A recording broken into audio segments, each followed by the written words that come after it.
here we are now in the live with the arcade, as now the gameplay is going to be shown for us with weeJason starting as Demogorgon top mid of the map, right next to the main, moving down towards bottom side to find these survivors. And it seems like our first chase is going to be none other than Hardwell, or would it be another person here who is stealthing behind these hay bales? And it seems like it is going to be Hardwell, so go ahead, take it away, Slaughter. Yeah, and we have starting off with Jason or Hardwell dropping off that pallet very early, but instead just gonna go ahead and leave and take the chase onto LeMagic around this little harvester that we have here. Is LeMagic gonna have balance to get him out of the situation? Even if he does actually, but he kind of does a little late, takes the M1 for it. Does have that pre-drop Shack pallet actually, so actually a really good play to make it here to Shack, because weeJason is just gonna be forced to break this regardless of the ping. He can't really play around a broken or a drop Shack pallet. And now LeMagic just going to play his check spots around Shack, Thompson House. Shack being very safe as he has the double windows, just reading a couple 50s around with these shreds, playing very well actually. But I mean, honestly, buying as much time as he could with almost no Shack pallet, and Jason kind of mind-gaming himself, actually. Yeah, hesitating a little bit. Is he gonna get the down? He doesn't get the down here. Hardwell gets another and gets the flare as well. Very just and Jason goes for the swing. LeMagic playing this just insanely well. Jason just struggling to get this down. Does get a little bit of a mind game around Shack, but regardless, LeMagic can make the exact corner he needs to, and that is going to be the first down of the game. Such a great chase from LeMagic here. Especially from what we've seen just now. He did not take this as a joke. He saw that the Shack pallet was instantly broken, and he still kept the resource. Very well deserved first gen, as now they're going to be going into basement instead of opting to go for a hook on the outside. So it seems like weeJason might have the chance, or might have pain resonance, but we won't know until he uses it at least. So I'm actually not exactly sure. Now I am very excited to see I still don't know what that top perk is. You see the one all the way there at the top on the... Yeah, actually, so this perk, it's been used a couple times before, not very common perk, but it's a very strong perk if used right. That is Forced Hesitation, teachable perk from Singularity. If someone goes down, anyone in the vicinity gets slowed by, I want to say 25 to 50%. It basically hinders you as much as like a clown bottle, and you just can't make any distance after trading. It's really good for one-for-one trades. But now we're going to be seeing potentially a save coming through here very shortly. There was somebody that was interrupted, as we do end up seeing the scratch marks. It also does seem like they were behind Shack, and weeJason is not going to be checking that just yet, but his only focus right now is standing on top of the stairs instead of trying to pressure the survivor that could be stealthing nearby.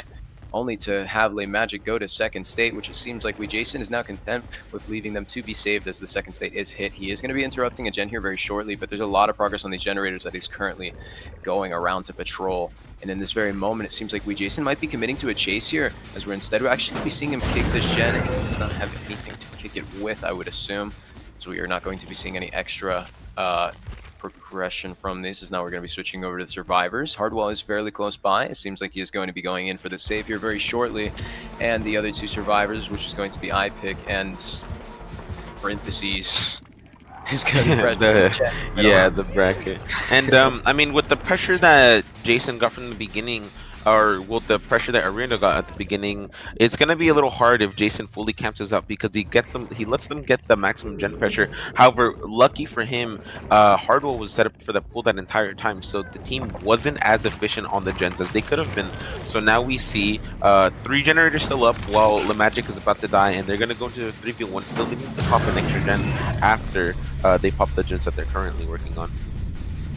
Possible for them to 3v1 here, I would like to assume so, since these gens are fairly well split out, but it's going to be kind of difficult with the amount of pressure that weeJason has on the map right now, especially at the portals that he has set up. So it's very well played by Sinners, putting up a lot of numbers versus a team like this. Ariandel, now we're going to be seeing iPick for his team side, potentially taking a chase here, as weeJason does not seem like he wants to let up just yet. Now going to be shredding this pallet quickly to break it, as now iPick is going to be moving over towards...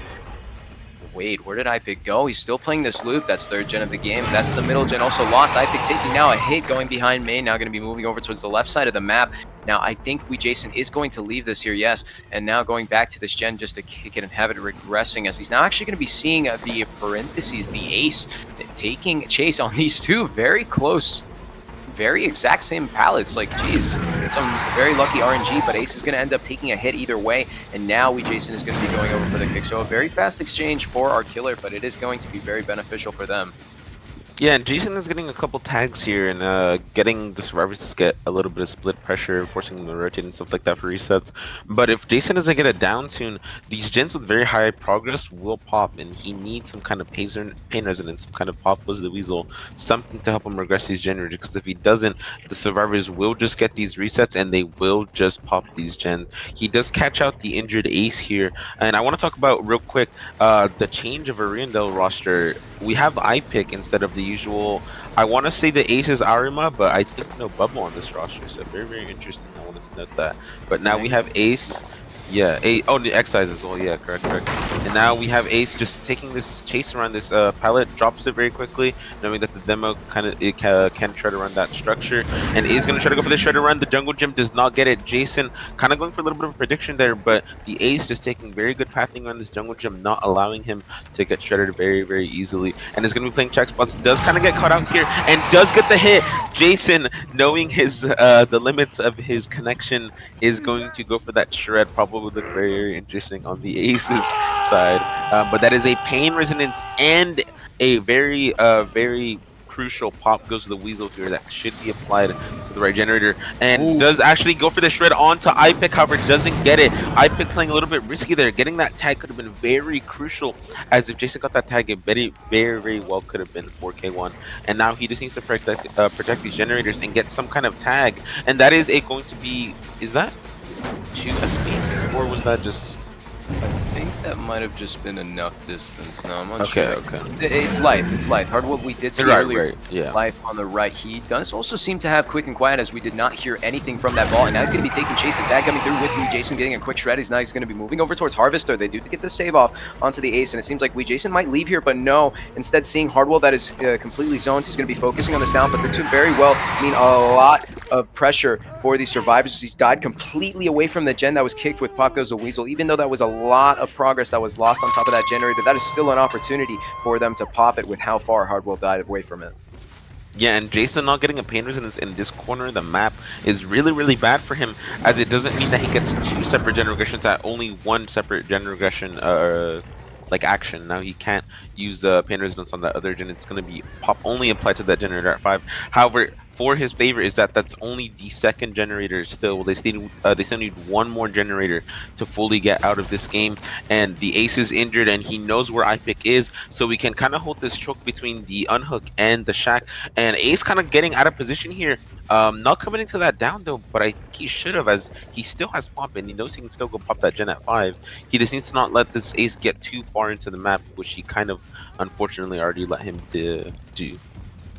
Now we're going to be seeing weeJason staying relatively close to the hook, as we do see ace, like you did say, a little closer than he should be. He is injured, so simply committing to that chase and a little bit of overcommit could be horrible for Ariandel. But right now weeJason is being split thin between pressuring the hook and ace and the gen. But now we're going to be seeing Hardwell hit the second stage, so now weeJason is only going to be focusing on this generator, who is very farly progressed, and now trying to find sight of iPick. He does end up losing him there just for a little bit, but he does end up catching on to him a little bit later, so he is going to get that pressure off successfully, and is now going to kick the gen without any pressure at all. But Hardwell is going to be saved, and weeJason's plan is completely unknown, other than the fact that he's simply moving back over towards where Hardwell was saved by ace. So this could be a down here very soon if he does end up catching onto somebody that's injured.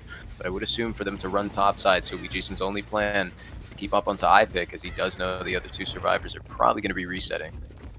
Yeah, the only thing Jason can do now is try to get a quick reset or a quick down, as if these survivors get this reset, it is going to look like look like the game is going to be out, and unfortunately is going to catch ace out here at this like edge position, is going to get zoned back into the Mac. Does ace get down quickly? Yes, he does. However, unfortunately for Jason is the fact that he already used pain resonance on this survivor, so it's not going to be a pain res. He needs to go all the way to 5 to pop that generator, and in that time that it took to get there, that gen already might pop. And if iPick is adrenaline or hope, any kind of good endgame perk, it could be looking really bad. Does he pop this gen? Seems like he's trying to do it, as he does end up doing so. iPick coming through with adrenaline. He's now going to be moving over towards this jungle gym. He does have the pallet and the window to work with, so weeJason is now going to be moving actually further. And as we see iPick meeting up and reuniting with Hardwell over towards a very questionable loop at main. I do think that this could also be a down here, but they might be able to play around each other as we do not have any sight of ace whatsoever, meaning that they could be on a gate. weeJason not going to be breaking this door to see if he can maybe get in front of the survivors, but he does end up seeing as they are going to be staying at that pallet. weeJason blind gaming seemingly nothing as they can completely see him over this loop, but it seems like he might be just holding them here for some reason. I don't exactly know weeJason's plan beyond this point, but I think maybe one more down would definitely be possible, but easily these survivors could play around each other and they could very easily take hits and, well, easily escape, to be honest. Yeah, and regardless, this is already looking like a very good amount of stages for the Demogorgon, especially on this map. Thompson House being a big map as it is, even on high ping, Demogorgon shouldn't be able to pressure survivors very easily. And again, weeJason just had fantastic pressure throughout this game, so he has the amount of stages. However, if he could just secure one more down, any kind of hook, anything, it would look like a great result. And I think Sanders could definitely beat the result that possibly Ariandel would get on Killer. Is going to get the shot onto the Kate, and now having the healthy Ronaldo might help her to escort her to the gate. We do see them running around to the gate, and if this gate is open, it is looking really, really bad for Jason here. That we do see the lights on the gate, and that is going to be, I believe, the 3 out. For no, only 2 people here, but iPick was also there, and he's going to get out very soon, unfortunately, and that is going to be the 1K 7 stages for weeJason. Very, very good performance. Unfortunately, could have been better, but very well played from the survivors regardless, denying Jason all the pressure that he had and being able to ultimately deny the 4K that position that weeJason was in.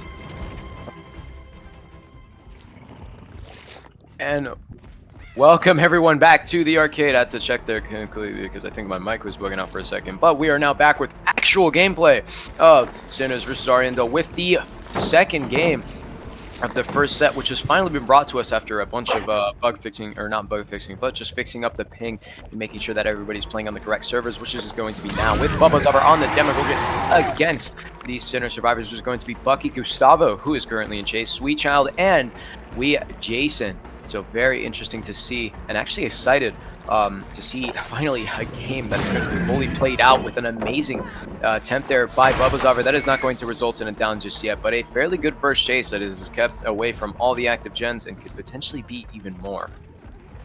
Yeah, and we do have Bubba unfortunately misplaying around that shack, and Gustavo is just going to be taking his distance really, really well after getting that crouch tech. Has this jungle gym connected into this filler pallet. Just a really, really good setup for Gustavo here. Just not overextending to anything. Is going to make it back to that jungle gym as well, and this is just a really, really good first chase for Sinners. Is going to drop that pallet, going to guarantee that distance, is going to try to make it back to shack, and possibly just die in that corner where he's just away from all the guns. Seems like, unfortunately, Gustavo is going to hit the floor after attempting to make it back towards Shaq. Tried to crouch there, but it seems like it wasn't going to be enough versus Bubbozavr Spingers. Remember, this is going to be European to SA, so it is going to be horrendous, as I do believe it could be from 200 plus, I would believe so, on the ping side of things. But now Bubbozavr is going to be grabbing his first hook, and it is not going to be Pinrest, because instead we're actually going to be seeing a very basic build.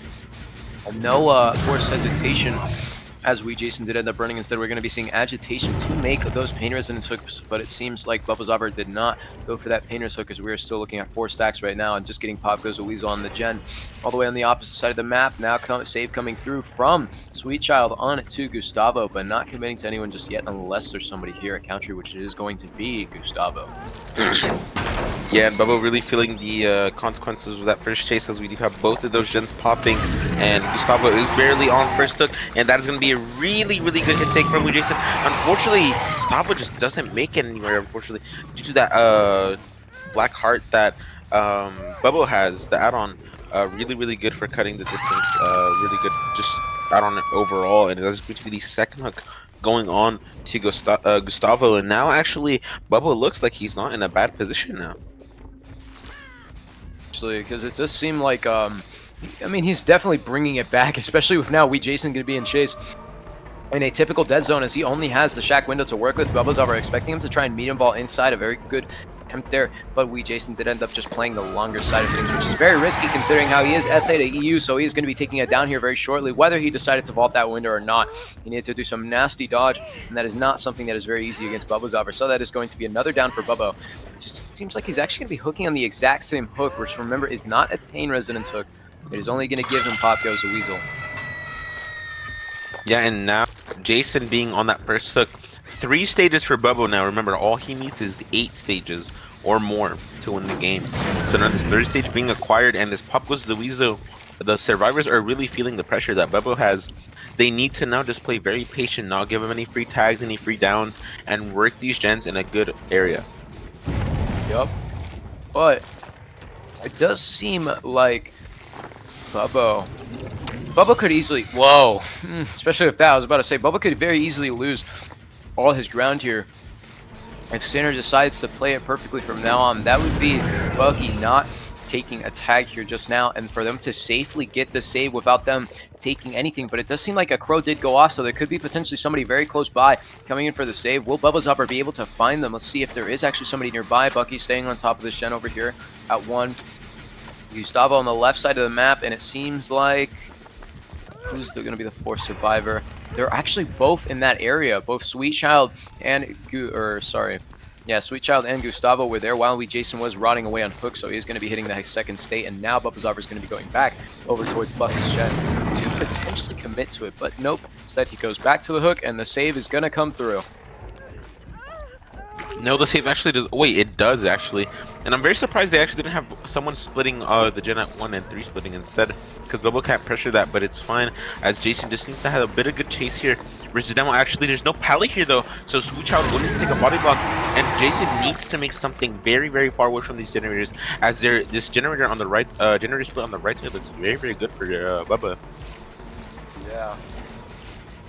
I do like to see what I'm actually looking at here is this is going to be a fairly safe ballot, instantly going to be opting to break it as now weeJason's going to be running towards a bit of a dead zone, so let's see if he doesn't end up getting a dodge. Unfortunately, he is not, as now Bubbozavr is going to be grabbing it very fast down, fairly close to these generators.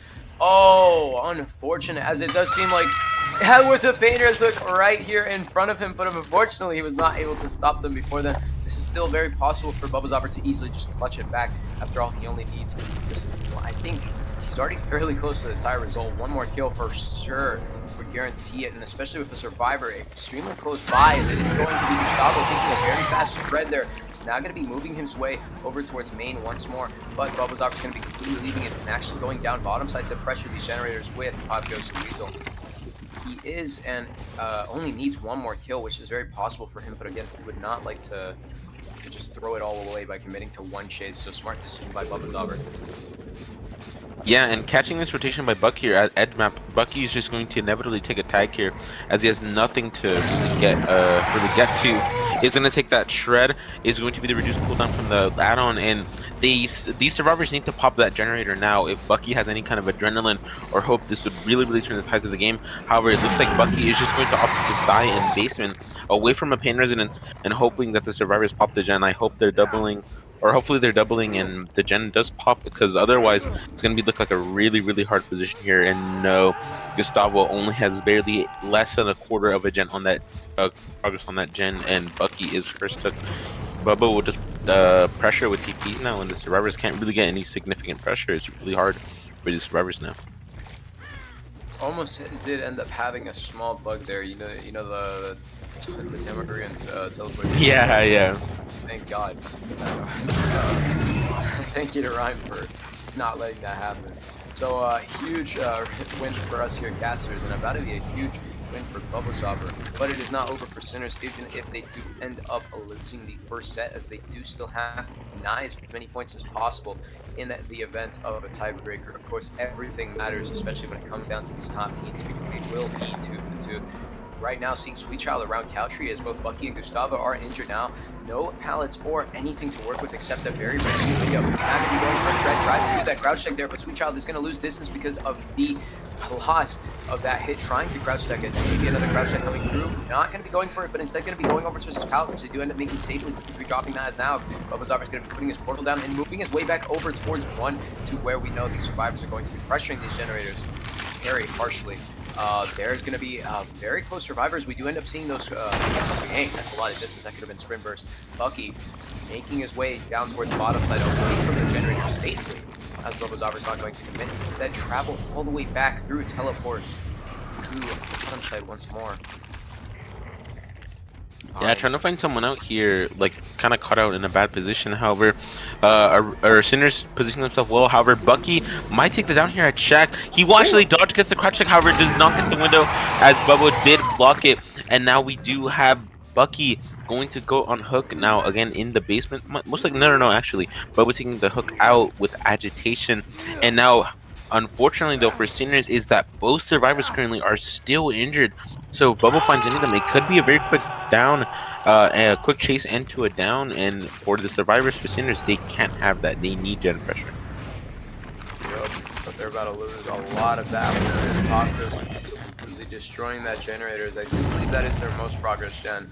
All survivors are going to currently be standing, as it seems like an unknown person has saved Bucky off the hook, but all three are injured, and like you said, their chases could be extremely short, with just very slight mispositioning could mean a lot of trouble for Sinners. But it might be a little bit of a slower game, as it seems like they could be potentially meeting up somewhere on the opposite side of the map, hidden away from the killer's eyes to reset, as we're going to be seeing the reset come through onto Sweet Child, and one more very soon. So I would actually like to assume that three of them are all together, as now Bubbozavr is going to be making his way over to do so. They do end up finding the complete reset. Now Sweet Child's going to be taking chase. Good dodge by him. He's not going to be making his way over towards topside.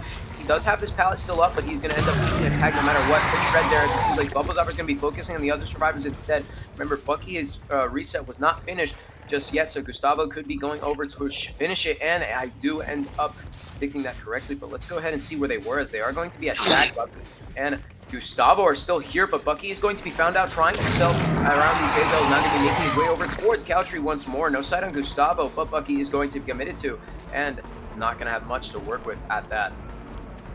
Yeah, and Bucky just needs to have some kind of chase here, as he is, I believe, either second or dead on hook next. And Bucky is just going to, unfortunately, have no resources. She's going to run to the killer and trying to play for a bit of flashlight save. Unfortunately, Gustavo does get found out, and this is looking really bad for Sinners now, as Gustavo is tagged. That gen is nowhere near popping. Bubba's about to get another pop goose. The Weasel and Sweet Child and Gustavo are injured. Gustavo needs to try to make some kind of play. Unfortunately, will just go down, and that is going to be the death onto Bucky, and the pain resonance that Bubba has preserved for so long will now be used on that final generator, so there's no chance of this generator ever popping. That will guarantee the 4K at 1 gen for Bubbozavr, as long as he can find Sweet Child, who actually does have all hooks on him still remaining. So there is a possible play of getting out with a fresh out, which would be a 3K9. Unfortunately, not enough to win, but would be a really nice difference of points going into the next sets.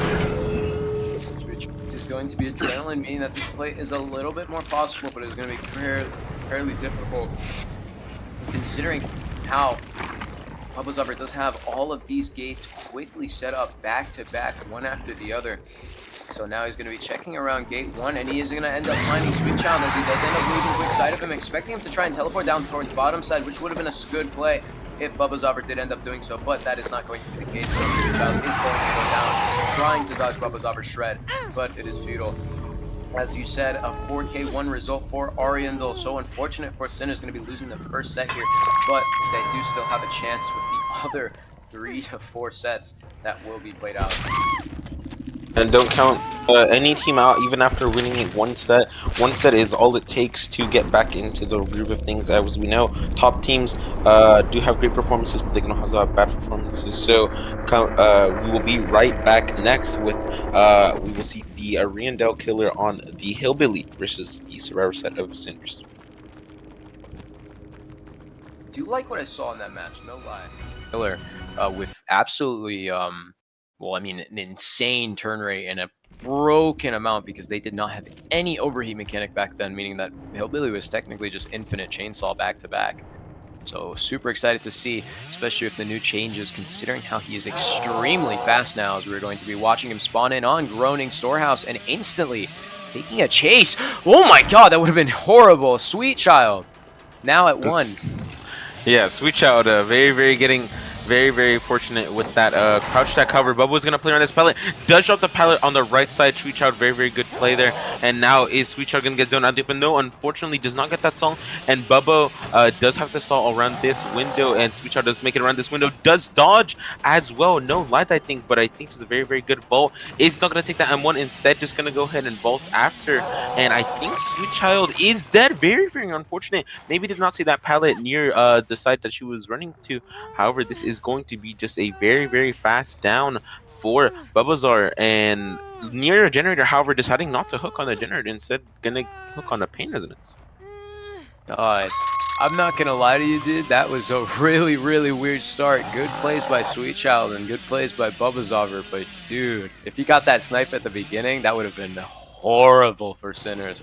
But Sinners is going to pick it up, and now we're going to be watching Overdrive come in, so now he's going to be using the speed with also the engravings. And I'm also actually excited to see Thompson mix. Usually banned in some tourneys. We are going to be seeing scratch marks here from a survivor, but let's see how they do end up using it. Now Bubbozavr is going to be going for, I was about to say a potentially nasty flick, but instead he's going to be going back over towards the hook to quickly camp in and maybe catch onto a survivor who is working over here at 11. Good attempt at the snipe, but he is going to be called out, so the survivor is going to position ahead of time, and now he's just going to be kicking it with Pop Goes the Weasel, and now focusing back on the hook. And I think Bubba is just doing a great job pressuring the map with his Billy. And I talked about this to certain Hillbilly players and other players that are very well respected for their opinions as far as how to play Billy. And the way Bubba is currently playing Billy, I think, is one of the best ways to play Billy. Pressuring the map around, getting your overdrive charged up, and coming back instant to hook when your overdrive is back ensures that no one can get the pull, no one can rotate in time. And as long as you have information on all the survivors, it is a very good strategy. And right now, Bubba knows where every single survivor is, knows exactly what gen they're working, has the overdrive up, so can quickly get around the map, trying to get it down on someone. Unfortunately, doesn't get that. However, is going to take maybe this M1, or it's just going to take the pallet in general. Does not vault that. weeJason playing that very, very well. Is just going to take the pallet and probably go back to hook. And now Sweet Child gets unhooked. However, this is the second hook at 5 gens. Sweet Child only has 10 seconds for this endurance. He needs to make this chase count. They need to pop generators for this chase.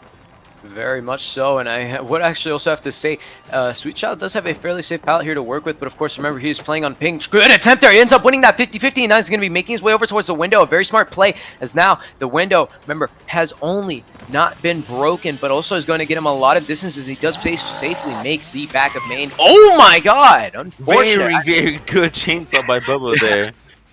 My lord. Honestly, you would have expected him to go there, but it seems like Sweet Child is going to be dead, and the weeJason is going to pre-drop that pallet, trying to get that stun, but unfortunately, Bubbozavr did not go for that, so that is just going to be a dropped high pallet. But instead, now we're going to be not committing to that chase, and instead going to be going,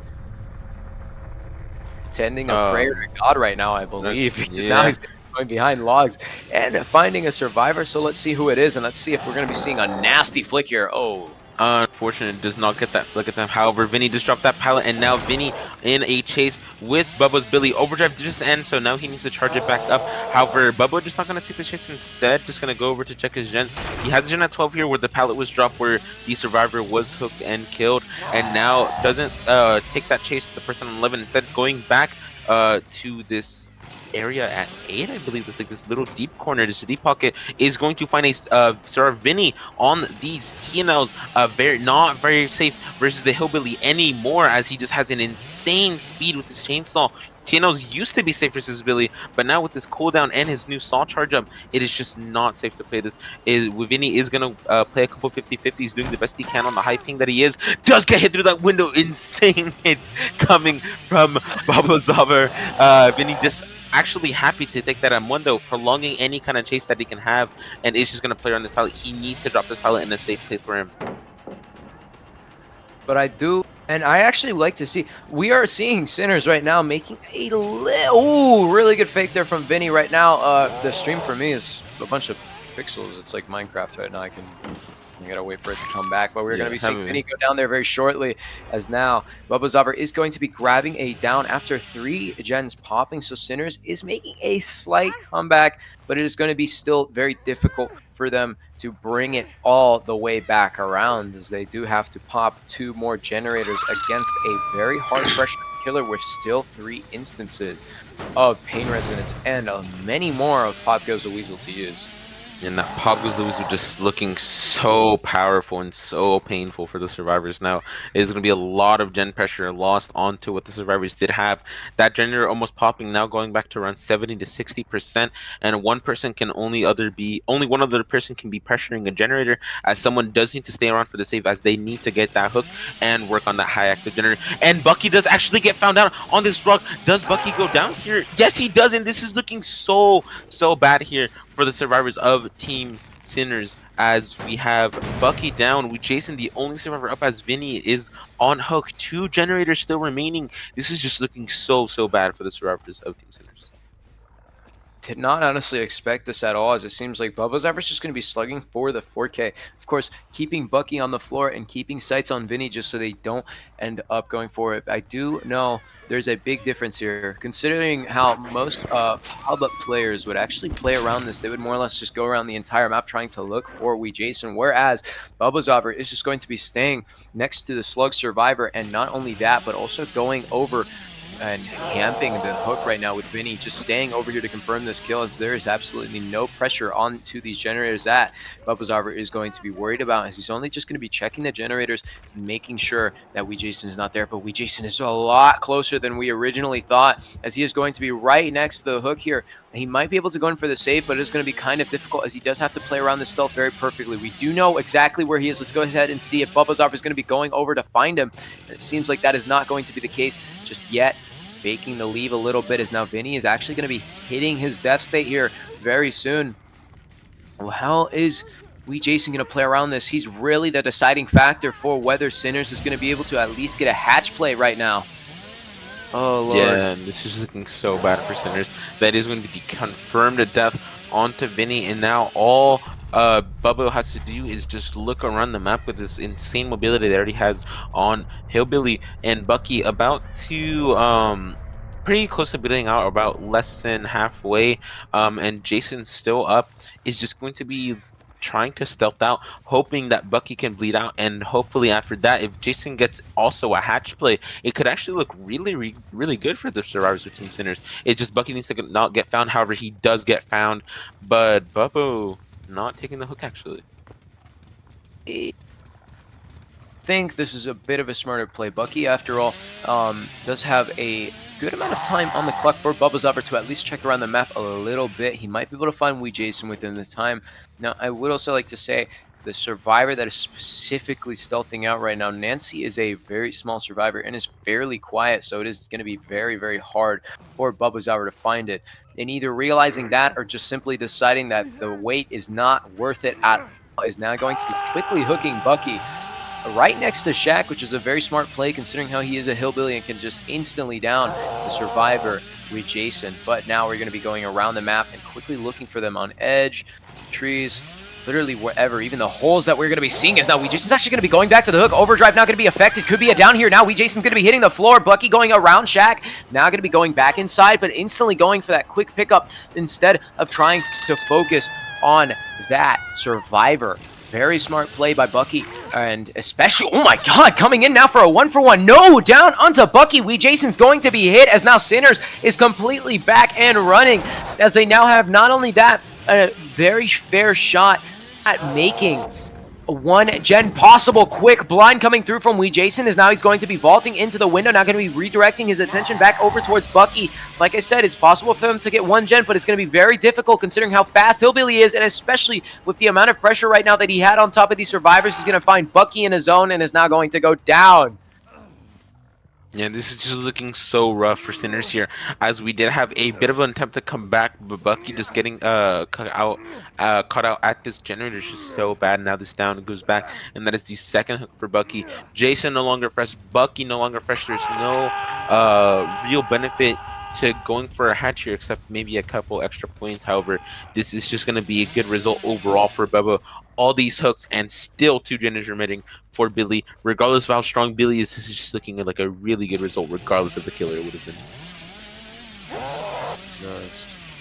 Now, I do not know where weeJason is. weeJason is injured, however, so there is going to be a lot of opportunity for them to be found out. Now, let's see. we are going to be seeing them stealth. Actually, at edge map, they are fairly close to the hook. They could go in and run in and quickly save right now, but it is not going to be weeJason's top priority, as it seems like he's going to be waiting just a little bit, as now Bubbozavr is going to be finding himself back at hook in this current moment, and Bucky is going to let go and now die, as Jesus, that is a huge flame. They still have not fixed that bug at all, as we cannot see the chainsaw when he pulls it up, but it seems like Bubbozavr is going to be sitting over top of hatch and closing it.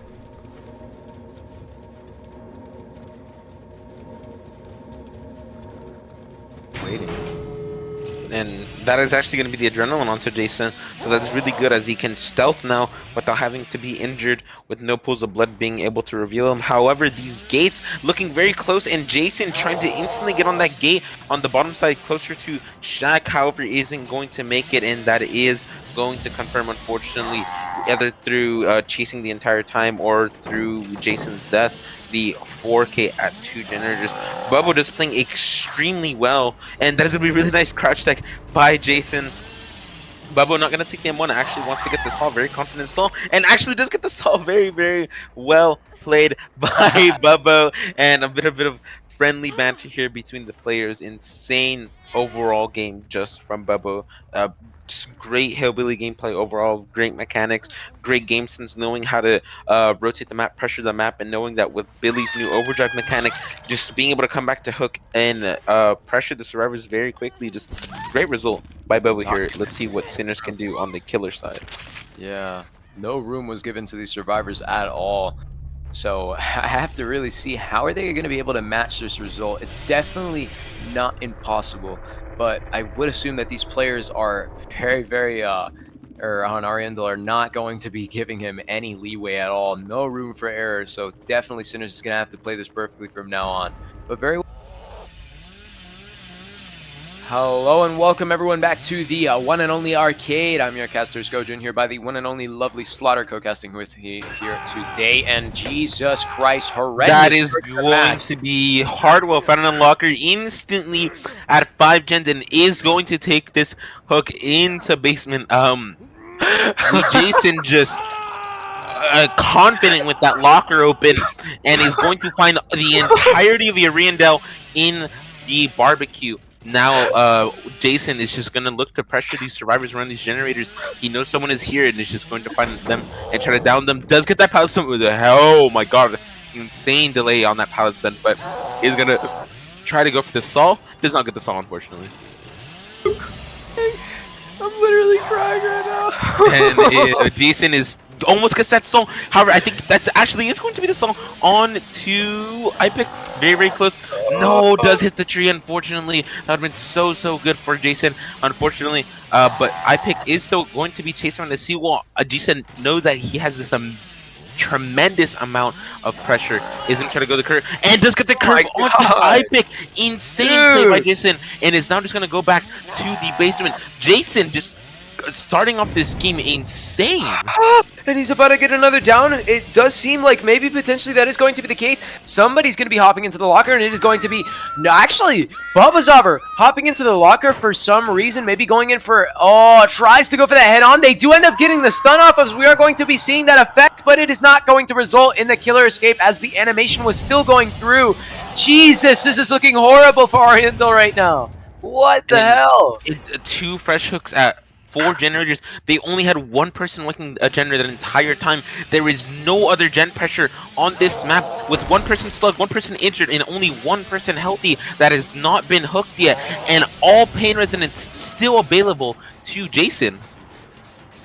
Hardwell is going to be working, running over towards this gen. Now going to be double backing, completely unknown to weeJason, as now weeJason is going to be making his way back over towards basement, to where we are actually going to be seeing Hardwell fairly close by, going back over forward. We did see LeMagic pressuring that gen there, which he did end up kicking with Bubbozavr, so there was a little bit of progress on that.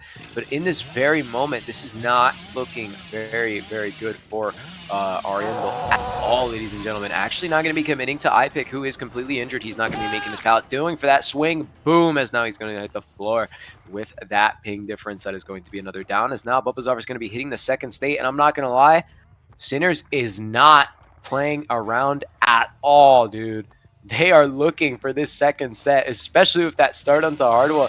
Jesus, and now LeMagic is going to be found out in the open, going to be pre-dropping this ad palette, going for that crazy curve. Is going to end up blocking him off, now needs to body block him, but if, what the fuck? Gets that M1, and that is perfectly fine for Jason, as the win condition for him is 4K at 3 gens, and 4 gens still remaining. Only two people up and still injured. It's looking amazing for Sinners right now. They only have one person working generator. I don't even think he needs to worry about iPick bleeding out. I'm pretty sure he can even leave him to bleed out. All he needs to focus on is trying to 4K them right now, as it seems like iPick is actually going to be picked up, as Ariandel is definitely not trying to look at that condition at all. But now we're actually going to be seeing Hardwell, a bit of a jump scare from there. Bubbozavr is going to be dead at 4 gens, and right now iPick is going to be in chase. Good dodge right there, as he is going to end up crouching next to the Survivor. Tries to go for that ball, but iPick is going to be quickly downed, and there has not been a single pain res with the amount of hooks that have been currently put on. Jesus, dude. Slaughter, this is not looking good at all, dude. And Jason still has pain resonance and barbecue, so he knows where every survivor will be. Sees that survivor in the distance working that generator, knows that they're injured, and at any point in time can go pressure them. However, does know that Hardwell actually is down here from the shack. Probably someone with barbecue as well, stealthing for that pull, and is looking so bad for the survivors of Team Ariandel right now. If Hardwell does not have a long enough chase the Jenna pop, and even after that for them to get the unhook, it just doesn't work out. And now he's just gonna go pressure the gen instead, knowing that he has Pop as the Weasel. So painful to see that generator regress, and now he's just gonna go back to the hook, knowing that Hardwell has to pressure the hook as well. They're going to be quickly getting that save off. weeJason making this amazing use out of overdrive. He's not going to be chasing over towards Hardwell, as iPick did end up rotating over towards main, and it seems like Hardwell, unfortunately, is not going to be making neither the pallet or... Wait, no, he is not going to make the pallet. Jesus. Really nasty thing hits here. Nace, as we were going to call it, and then a... God damn, dude. Jason, just knowing the length of his capabilities, is going to hit that, and is going to be another pain resonance, another barbecue goes the weasel, or barbecue goes the weasel. I'm sorry, Pop goes the weasel, and barbecue and chili. Sorry, confusing the words here a little bit. It's just such insane gameplay. Billy just, honestly, such a great set to watch. Such high intensity gameplay, high pace. There's never a slow moment when we're playing a Hillbilly set, and now just instantly already going to get back into another chase from the person that gets this unhooked. It is going to be Hardwell in chase. Ooh, trying to dodge it there, does not end up doing so, and weeJason is not going to end up grabbing that down. I'm not going to lie, watching weeJason's gameplay of Billy really just makes it think, how does this guy make an M1 killer into a ranged killer? Like, that genuinely stuns me. But now we're going to be seeing a Hardwell on the 4 lane. Now Bloodlust 1 is going to be building up, opting to take the short side there. If he did end up catching onto that, he probably would have not made this window, but unfortunately he is going to lose that 50-50 and is now going to go down. Now, I do think they are going to be able to pop that gen over there at 11, but it's still not going to be much, as even with the 2 gens that they are currently pressuring in this moment, they still need to pop one more after that. So not at all looking good for Ariandel, as I would actually safely assume this is probably going to be a win for Sinners, but geez, dude. The way he got it was just not fun at all. Like, it was no fun, only seriousness. Yeah, and Jason is really just locking in for this game. The past couple of games have been a little rough for him, especially him on the demo, but he's got his energy back, he got his motivation back, and he locked back in. He'd take that step he needed to, and now just a great result out here looking for Jason. Yeah.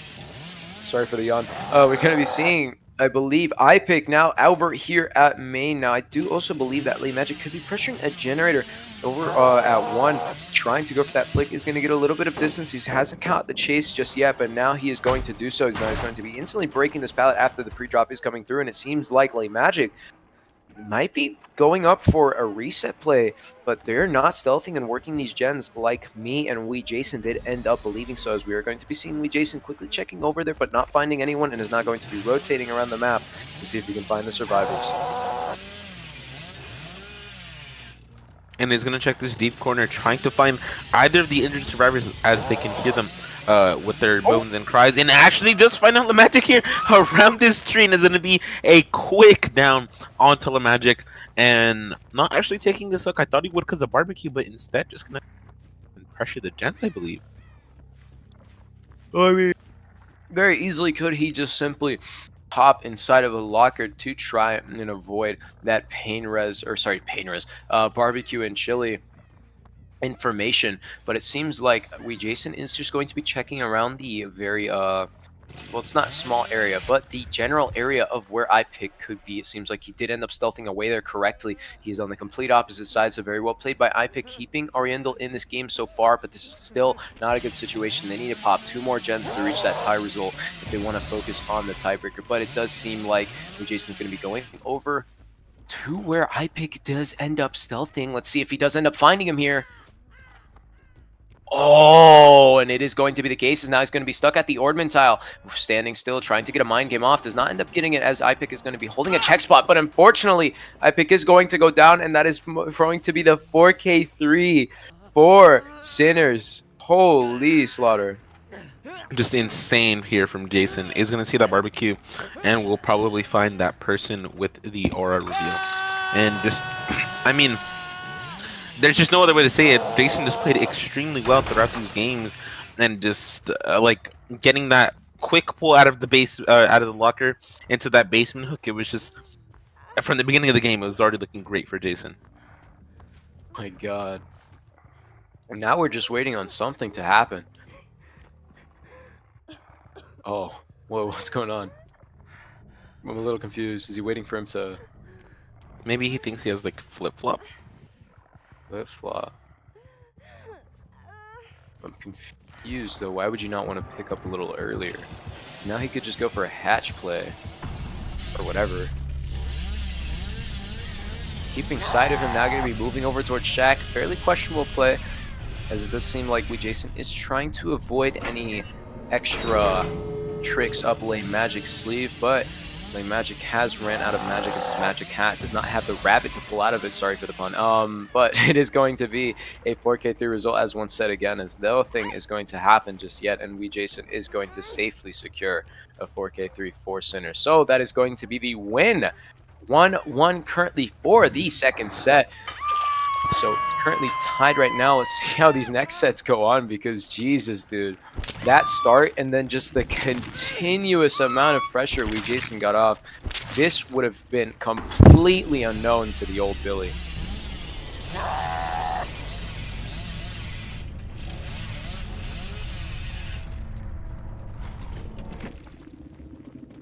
Oh, well, that is going to end it here for the second set here at Sinners versus Ariandel, brought to you by the Arcade Yardcaster Sko and the co-caster known as Slaughter the Goat. But we are going to be heading into our intermission as these hopefully short messages, so we'll see you guys in the third set in just a bit. On, I believe it's just the regular cold tower, or maybe cold tower 2.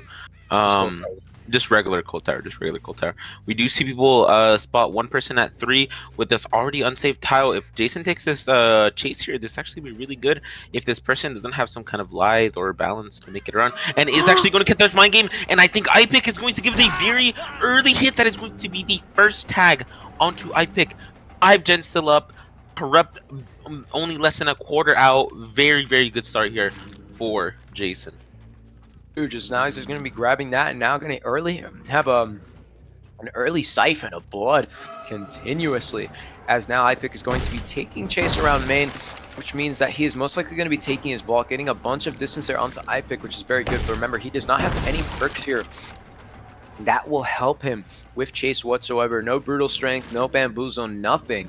Simply a standard build of Eruption, Pain Res, Pop Goes the Weasel, and Corrupt, which is currently active in this very moment. As now we're going to be seeing iPick being decommitted to, and now Chase going on to LeMagic, is going to be running over towards 5 with power. Actually seeing the use of Line Fang and Lakito's Crotch. Oh my God, out of position. Bubbozavr is going to go down. Very, very well played here by Jason, baiting that rotation onto the LeMagic at 4, and instantly going back to 7, catching out Bubbo, and seeing if he can try to catch out one more survivor would be insanely good for Jason. If not, he should go back and take his hook for Painter's. Actually, just find LeMagic coming into the locker, and that is going to be another locker grab for Jason in both the Oni and the Billy set. That is 2 downs, 5 gens. No generator pop yet. Insane start already for Jason. And just a Pain Res on top of that is going to reduce so much progress until whatever generator was currently being here, and it was not 7. 7 does have a fair bit of progress, but Pop Goes the Weasel and the application of Eruption is just completely shredding these survivors apart. Ariandel is such a powerful team, just being surgically disconnected from this entire game. LeMagic is going to be saved right now, and weeJason is going to be making his way back over to that, but Ariandel's already in a very tough spot. It is still possible. It's not like the Billy match to where it was a complete downfall and just a complete like escalator to hell, but I think they could still possibly put it out. Ariandel's not in the complete trench just yet. They do still have that chance, but dude, that start was amazing. Yeah, now just going to be pressuring the survivor here, knowing that he has a bunch of blood on LeMagic somewhere else, and LeMagic still is not set throughout this entire time. Doesn't get that tag onto iPick, but it's okay. As long as LeMagic stays injured, working whatever gen he is, he will have a pool of blood at all to the map that he can go to at any time and come back and instantly pressure. As he knows, none of these gens have pressure with the Pain Resonance and the Pop and the Eruption. Now, Bubbozavr has not been Pain Resist yet, so he is still an option for weeJason to go back to, but because of that, Painter is not coming through from Bubbozavr. Main is going to pop as Bubbozavr is going to hit the second state. So Ariandel is definitely keeping the pressure on the generators alive as much as they potentially can. As dude, look at this RNG, bro. There is no 3-gen topside at all. Everything is now down towards bottom side, and iPick is going to be taking chase. Sprint Burst, of course, going to be denying the hit there for a little bit longer, so he's decommitting and going back to the hook, where we're going to be seeing a save come through from the ace. Painters is actually did get used, by the way, as Jason is at 3 stacks with oh no, it was right, there's another hook. Yeah, LeMagic. So he still has both Pop and Painters. Doesn't get through the pallet, but that's fine, as all he needs to collect blood, break that pallet, and Bubbo is most likely just dead instantly. And there can be no survivors coming through for a body block, as I mean, if you want to body block versus Oni, I guess you could take your own risk at that, right? But that is just going to be the power popping on to Bubbo. Bubbo needs to take his distance soon, or make the pallet, or anything he can do to keep surviving. Doesn't actually take his distance. Went to run back to the pallet, and it's jump, I believe. Ooh, good attempt there by weeJason, but that is not going to be the down just yet, as now Bubbozavr is going to be making his way back over towards Shaq, and maybe even potentially double backing. Oh, good attempt there, as he does end up double backing like we did, and weeJason did end up calling out. But no down just yet in sight, as it seems like weeJason's actually going to be looped a little bit by Bubbozavr, now going to be going in and vaulting towards the loop once more, and he does end up catching him out of position. Good play there by weeJason, but good loops by Bubbozavr is going to be wasting a lot of power here from weeJason, and enough time for an entire generator. So Ariandel is definitely bringing this back. Yep, but remember, Spec, that we do have LeMagic still injured, so there is a point in the map, somewhere in the map, where LeMagic has stayed injured this entire time, and that is an entire new power for Jason to get back. And as soon as he gets that power, this could be looking really bad for the survivors here. We do spot out Hardwell working 7, not actually going to apply a pop to that gen. Go back and check over to 4. I'm a little interested by this play by Jason here, but I'm sure he's just trying to play to get his blood, or trying to play to outposition the survivors. And he's also pressuring these gens, making sure that not a single one pops. And it does seem like he is going to end up finding that huge blood pool that you were talking about, and instantly getting that power over here at 1. So this is not at all a safe position for the survivors to be in, as they're currently in the 4-gen at this moment. So they're going to have to position a little bit better. They might even try to stealth. I feel like maybe the plan would be to wait for him to pop his power and then potentially stealth out the rest of the match, but he's probably going to be saving it for an opportunity like Hardwell did in the beginning there. weeJason did not pop it in that instance. Yeah, he wants to make sure that all of these generators have eruption, so that when he does pop that power like he does now, he gets a huge amount of regression for it, and is trying to find Hardwell here, I think. And actually another locker find for Jason. I don't know what to say about Jason's performance today. It's been phenomenal, bro, every single game, and that is going to be another Pain Resonance, and I believe that is the final regression event onto that gen. That poor generator getting regressed over and over. Finally had enough, and it's just, it doesn't matter anymore though, because LeMagic's injured, Jason has his power, and iPick can barely pressure that generator as it is in a dead zone for him. No lie, they were looking a little bit better, but dude, I'm not gonna be surprised if weeJason starts to get like accused or something, because dude, those locker finds are insane. The amount of game sense that weeJason put into those small, like those weird attempts at trying to find someone just are way too good. It's almost perfect and almost angelic, because I'm not gonna lie, dude, that is some really good finds, especially with what he did to Hardwell, because Hardwell in lockers right now is 2-0. Because if you're watching what happened in the Billy game and now, damn, dude. Just insane plays here from Jason overall. I don't think anyone, regardless of the ping, can disregard the fact that Jason made insane game sense decisions, and is just finding iPick around here too. Regardless of what anyone says about ping doesn't help you find people like that. Jason's game sense just being showcased throughout throughout all these games, not making bad decisions, taking these right chases. Jason just showing a phenomenal performance throughout all these games, regardless of how much ping people are on and stuff like that. And just amazing comeback from Jason here. Bubbo had a pretty good chase around the jungle gym when Jason lost him, but bringing it back by applying all these gens, knowing that he had that blood pool at 1, and instantly pressuring the survivors back at the bottom side of the gens. Just very well played by Jason here overall. Jesus, dude. And now we have Hardwell, the only person up, and iPick still being slugged.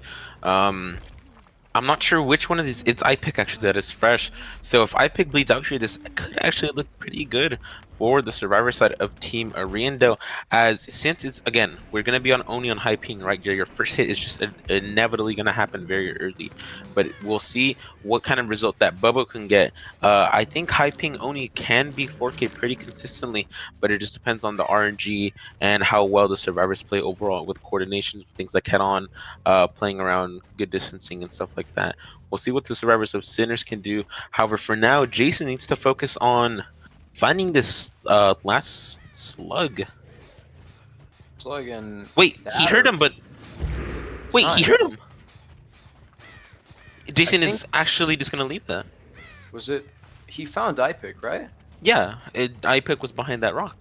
I think he's fine with knowing where exactly iPick is, but he's not focusing on finding, or sorry, hooking iPick. He's more focused on actually finding Hardwell, who's either down with bottom side to where iPick is and is just not picking him up just yet, or he's waiting completely at top side, which weeJason is not going to be finding Hardwell just yet. Is now going to be going back over to where we did see iPick, but it seems like he's ended up stealthing out a little bit. Could he be crawling towards top side? It's possible, but he did hear Hardwell on top of main. I'm not sure if you heard that as well, but is trying to find iPick now. And if iPick has some kind of like tenacity, this could be looking really bad for Jason, as he could be almost anywhere on the map by now. True. And also, especially with I mean, I'm confused. Is there somebody potentially like in his ear telling him about Actually, no, he found him at Shack, unfortunately, so that is going to be the fresh hook on to iPick. And now all Jason has to do is find the last person. Well, we did see was stealthing over towards top mid. Let's see if weeJason does end up catching him in time. Of course, Ildoso has an entire 3 hook states to go through, and we do end up seeing him there. Does weeJason... What? Wait. weeJason, are you being like... Are you being Is he honest? I know I saw that, dude. Yeah. Yeah, like I think he probably just did not end up seeing him. Maybe his eyes were looking somewhere else. That's kind of weird. I mean, personally I have like 3,000 hours on Sea of Thieves, so I got like very attentive vision to what's going on, and especially in games and spectators, and especially as spectators, to where we're not as focused and as locked in We're more or less just trying to say exactly what's happening, trying to commentate this game, and it seems like he is gonna. Oh, he's right there. weeJason ends up finding him completely behind this edge map tile, trying to drop that firecracker, but it is not going to be enough. It's very not unlucky. going to go down. Oh, so unfortunate. And there's a hook right here to end it all with a 4K2 result for Sinners against Ariandel. This could be a potential reverse, I mean, it wasn't going to be a reverse sweep at all, but it could be a back-to-back win for Sinners. Jeez. This is just looking so unfortunate for Team Ariandel, and very good play here by Jason overall, just playing well with his Oni, knowing when to use his powers, and just a great result. We'll now see if Bubbo can get a very difficult result of 4 King at 3 generators. Versus the exact same killer, Bubbozavr versus Bucky, Vinny, Sweetchild, and Gustavo. So not much has changed from the Billy set, all but the killer and the map. But right now, his only goal is to try and 4K3 if he does want to, or is it 4K3 or 4K1? I would assume it's 4K3 with the amount of pressure in the 4gen that he had to begin with. So definitely going to be a very difficult result for Bubbozavr to do, but it is not exactly impossible. This is a very good killer after all on the Reign. So right now it seems like Vinny's going to be taking chase around this TNO wall over here at 2, quickly using that firecracker to see if he can maybe blind it, but he's going to end up grabbing that T-vault window and is now probably going to be making his way over towards main, which it does seem like he is going to be doing so.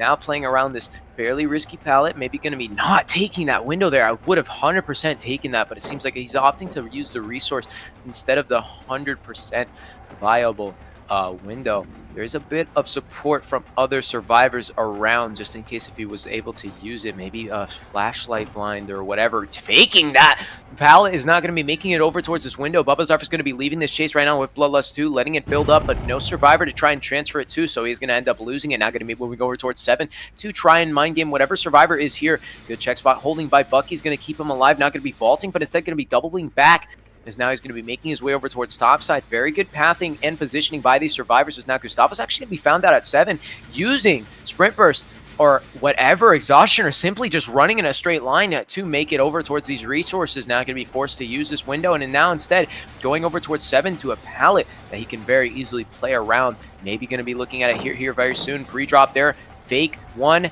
going for that second one, but he does end up running around and is now going to be going over towards the window. Such amazing loops from these survivors from Sinners, but unfortunately a small little mistake is now going to force him into a very tough 50-50 spot, and he ends up W-keying completely over towards this pallet gym. This is going to be a hit, however, since he is on the edge map right now and there's nothing to use, but geez. Very good looping by Gustavo, but now Bubbozavr is going to be bringing it back. Now just going to be getting as much blood as he can. Corrupt is going to end up running out, and now he's going to either need a down here from the survivor that is injured, who is currently making their way over towards this window. First end of the game is going to end up popping so soon, and now power is going to be given once he takes those 2, but he's going to end up getting the blinds through the wheel spools.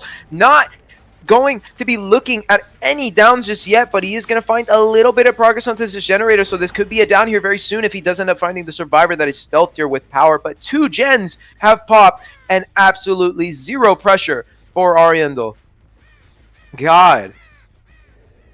Oh, but they do end up finding Sweetchild right now in a fairly tough position. Now going to be forced to use a TNO wall and instantly vaulting there just to knock him out of his power for a quick second, but that is going to be a slight mistake, as he quickly grabs that and is now going to get power right off of hook.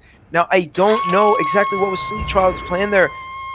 I mean, he just gave him a pain res hook, so that is going to regress a gen completely to death, since I think that was one that got affected by it. There is someone at 5 there, which I think was the hit onto Gustavo, and a quick reset there as well. Now going to be popping his power and probably going over to investigate it, but now he's actually going to be demon dashing all the way over towards 11, maybe trying to see if he can get a survivor out of position, but he is going to end up finding Gustavo instead, who's going to be forced not only to that, but towards a filler.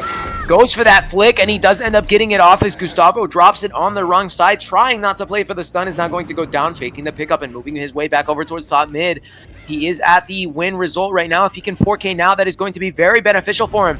Remember, he does not have Akito's Crutch. He only has Splintered Hole and Lion Fang, so he's only going to get the, bonus time. Now going to be going for another flick. Ends up not getting it as he is going to be W keying away from the Paladin. Actually double backing into the killer.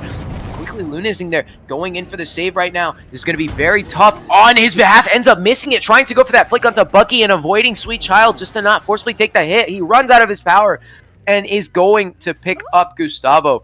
A very long exchange there for Sinners and Ariandel, as it seems like they are going to be not in trouble anymore. They were looking at a pretty bad comeback there that was being provided from Bubbozavr, who definitely had that shot to quickly end Sinner's reign against Ariandel, but it seems like their groove is still going to be in tow, as only Vinny is going to be going over for the save, and Bucky and Sweet Child are going to be going in for the reset. But maybe instead I was wrong. We're not going to be seeing that, trying to see if he can maybe avoid to go for that pallet break, but instead a little bit of a mind gaming here coming through from this survivor. Bucky's going to be safely making his way over towards his pallet. He does, I don't think he makes it anymore.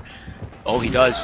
Oh, but he ends up quickly taking that tag there. Unfortunate for Bucky. There's not much that he could have done, as he would have taken a tag there either way, unless he would have won that very hard 50-50. But it seems like there's a bunch of progress. Gustavo running down towards Shaq. Sweet Child on top of main. And now back to Bubbozavr. He's going to be chasing Gustavo here at Shaq. Going for that Shaq pellet. Ends up getting that break. Quick blind there from Gustavo. Now going to be setting up the Demon Dash once more. And is now going to be going over towards the 7 hill, to where he knows the survivor was nearby. Bucky is somewhere here in tow, but it seems like he's not going to be finding him, and it's instead going to be moving his way over towards main. He has Lion's Fang, so he is going to have enough time to at least get chased with whoever is here with power. But is he going to be able to... quick drop there from the survivors. Now going to mean that Sweet Child is going to be in chase. Now going to be making his way over towards 10, quickly breaking that pallet. Bubbazovr's not going to be wasting any time to try and catch up to the survivor. Ooh, but who could it be? As now Sweet Child was completely looping them for a few seconds around the rock, but it was not enough to keep Bubbozavr distracted, as he does end up getting that down before his power runs out. So unfortunate for Sweet Child not being able to completely survive his entire power, but they are going to end up bringing him back towards 0. A lot of progress on these generators, as it seems like Vinny's going to be working on Gen a little bit sideways there. Bucky close by for the save, and no sight onto Gustavo just yet, as in fact they were working the 6 Gen hill.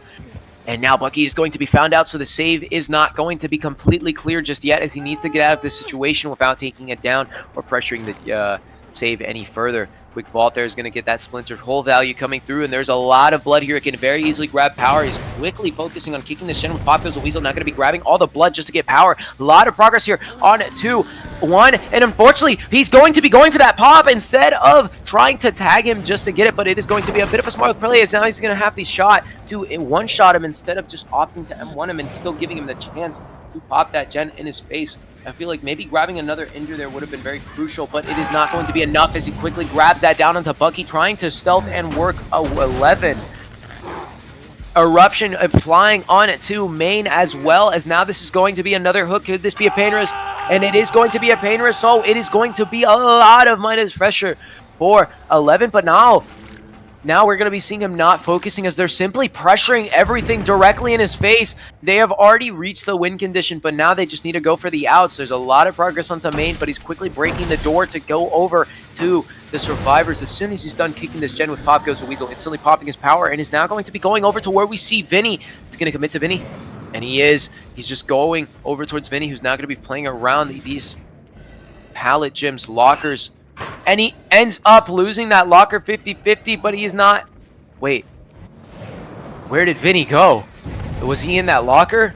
He was. It seems like he quickly fast vaulted out of that, but he's not going to be wasting any time, as he could have very easily lost the Gen. There's so much pressure on these generators right now. Bubbozavr doesn't even have time to breathe to even try and go over towards these survivors, but he ends up completely double backing, as he did not see Gustavo attempting that. Now going to be seeing Sweet Child drop down, who does end up having balanced landing. He's going to be safely making it over towards the T-wall, as Bubbozavr is going to be stretched thin between 11, main, and whatever Gen is on the complete opposite side of the map, as it seems like it is going to be top mid, but now he's going to have a slight bit of a break, as Bucky is going to go down, but now he needs to go back to pressure another Gen instantly, as Eruption is going to apply that Gen, and instantly they do end up popping the final Gen. Bucky is going to have Adrenaline, making his way down towards 8. Holy shit, this is not looking good at all for Ariandel, as Sinners right now is not letting it up. They literally lost the first set, and they picked it up from there on out, quickly catching their groove, and now they're just in a complete like so much synergy between these teams right now. He's going to end up grabbing power. Now's his last opportunity and chances. He does end up trying to pop his power, but he ends up swinging there for some reason, and they are going to be leaving. But it seems like maybe he at least is going to grab a quick down onto Bucky, as now he's waiting for Hatch to spawn. Ends up quickly hitting it out, and now Bucky's completely out positioned as he does and is going to need to make a play here. Ends up running around to edge map, and he is going to be found out just yet. He's waiting completely. Oh my god! Holy shit! Very, very funny play there from Bucky, grabbing a very strong 3 out, and it looks like Oni's been completely ripped to shambles from that game. What happened? Look at his torso. It's not even on his body anymore. Oh my god. Unfortunate to see Ariandel with that result, but it was kind of hard to get a 4K3 anyways, or a 4K2 for tie, because remember, Oni is a strong killer, but that is just some super powerful gameplay coming from these survivors. The amount of pressure they had on this killer was simply unfair, but they are going to have still a chance. That is not over completely just yet, as it is currently 1-2 in the favor of Sinner. Hello and welcome everyone back to the proper arcade match with Knightlight on Nurse once more. Unfortunately, Ariandel is going to be taking a -2 because Knightlight forgot to put on an offering. So very unfortunate, but it does not seem like it could matter too much. Knightlight is a very good nurse. I'm sure he will be able to... Geez, that means there is a survivor here for certain, as somebody does end up dropping the medkit at Shack to be helping out with the resets, or if anybody ever wants to just simply move down to the bottom side to finish the reset by themselves. But it seems like someone's going to be in chase here. That is going to be Bucky. Finished swallowing the fucking food I just put in my mouth. But now Bucky's going to be in a bit of a complete open area. Still an opportunity for him to try it. Great stun coming through from Bucky. Quick down, not down, but an injure is going to result in him going down, or maybe going down here with a 2-tap. Let's go ahead and see how he does end up playing it from here on out. Quickly going for that second one. And as Bucky hits the floor, we do have the original caster joining in here. Everybody, please welcome Dub Trouble. How are you, my friend? How are you? Very, very good, dude. You missed a bunch of the game, but to quickly catch you up, it is currently 1-2 in the the favor of Sinner right now, with some very amazing gameplay coming through from weeJason. But right now, it is going to be Knightlight's nurse, as the game has just started with Bucky taking a quick down, and now we're currently where we're at now with Pop Goes the Weasel being added. To be honest, when I see some very good name like Knightlight or the team signer, I'm not very surprised to see a very good game. So we're just gonna camp, I think, because we has this down very early in the game. So there is no point to stay far away than the hook at this moment of the game. Yeah, I mean, especially with the amount of pressure that he did end up getting off with just his heartbeat alone. We're going to be seeing the survivors working the gens fairly far away, but it seems like they're not going to be able to pop it before the second state, unless, no, Sweet Child is going to get this one off just in time, but Vinny might be sitting for the save, or is now just actually going to be going over to double the gen with Vinny. So we might see... Or sorry, Vinny, or yeah, they're moving over to double the gen. That is currently less progress. As now Knightlight's going to be making his way over towards main to where we do believe could be Vinny and weeJason, but Sweet Child is going to end up popping their gen solely, and no action has happened just yet. Oh, but we have another gen popping, my friend. Already 2 gen popping for this camp. But the problem is basically right now, if Bucky dying at 3 gen left only, I think it's not gonna be very, very cool for the team signer, because in this case, if we are in 3v1 at 3 gen left, the hit coming through, we can definitely do a very great result from Knightlight, and specifically when we know how we are powerful with the nurse, we're just gonna come back and try to kill Bucky. We know where they are, and right now we just have to finish in the job. Probably balance ending in this case. No, we're good at taking the hit. So I don't know how many times that's gonna how it's gonna be, but right now Bucky just managed to stay alive. We're gonna die into the basement, the main basement, I mean. Yeah. could actually maybe be potentially a basement hook, but he's going to have to bring him outside of main building if that is not going to be the case. And it seems like it is not going to be it, as we did see basement was in Shack 3 gens currently. So I'm not going to lie, a death at 2 gens versus Knightlight's Nurse is actually pretty good, as now Sinners is still keeping the heat up against Ariandel's very strong and scary killer. Actually finding somebody here edge map. Are we going to be seeing a chase here soon? On to Vinny. Oh no way! Right now, taking the chase, taking it down right now can be very powerful for the killer right now, because that can make another pressure on the hook, and we have the lice, and we have the down into the slice for Vinny. So Knightlight gonna have another down, another fresh hook, and we can see right now the survivor very close to the hook. So I don't know how the survivor gonna manage to save Vinny, because no way gonna be hooked into the main basement. Oh la la, one of the worst hook ever for this game. And especially with that, he would not have made that without agitation. So very unfortunate to be seeing Vinny on that hook right now. It does seem like at this moment, excuse me, we're going to be watching Sinners in a bit of a tough spot, as they are going to be losing a lot of the pressure after Bucky did end up dying, as now the focus has been redirected back to the 3 gen that he has here between 12, 1, and I believe either 2 or 3. There was a survivor right there. We do end up seeing them.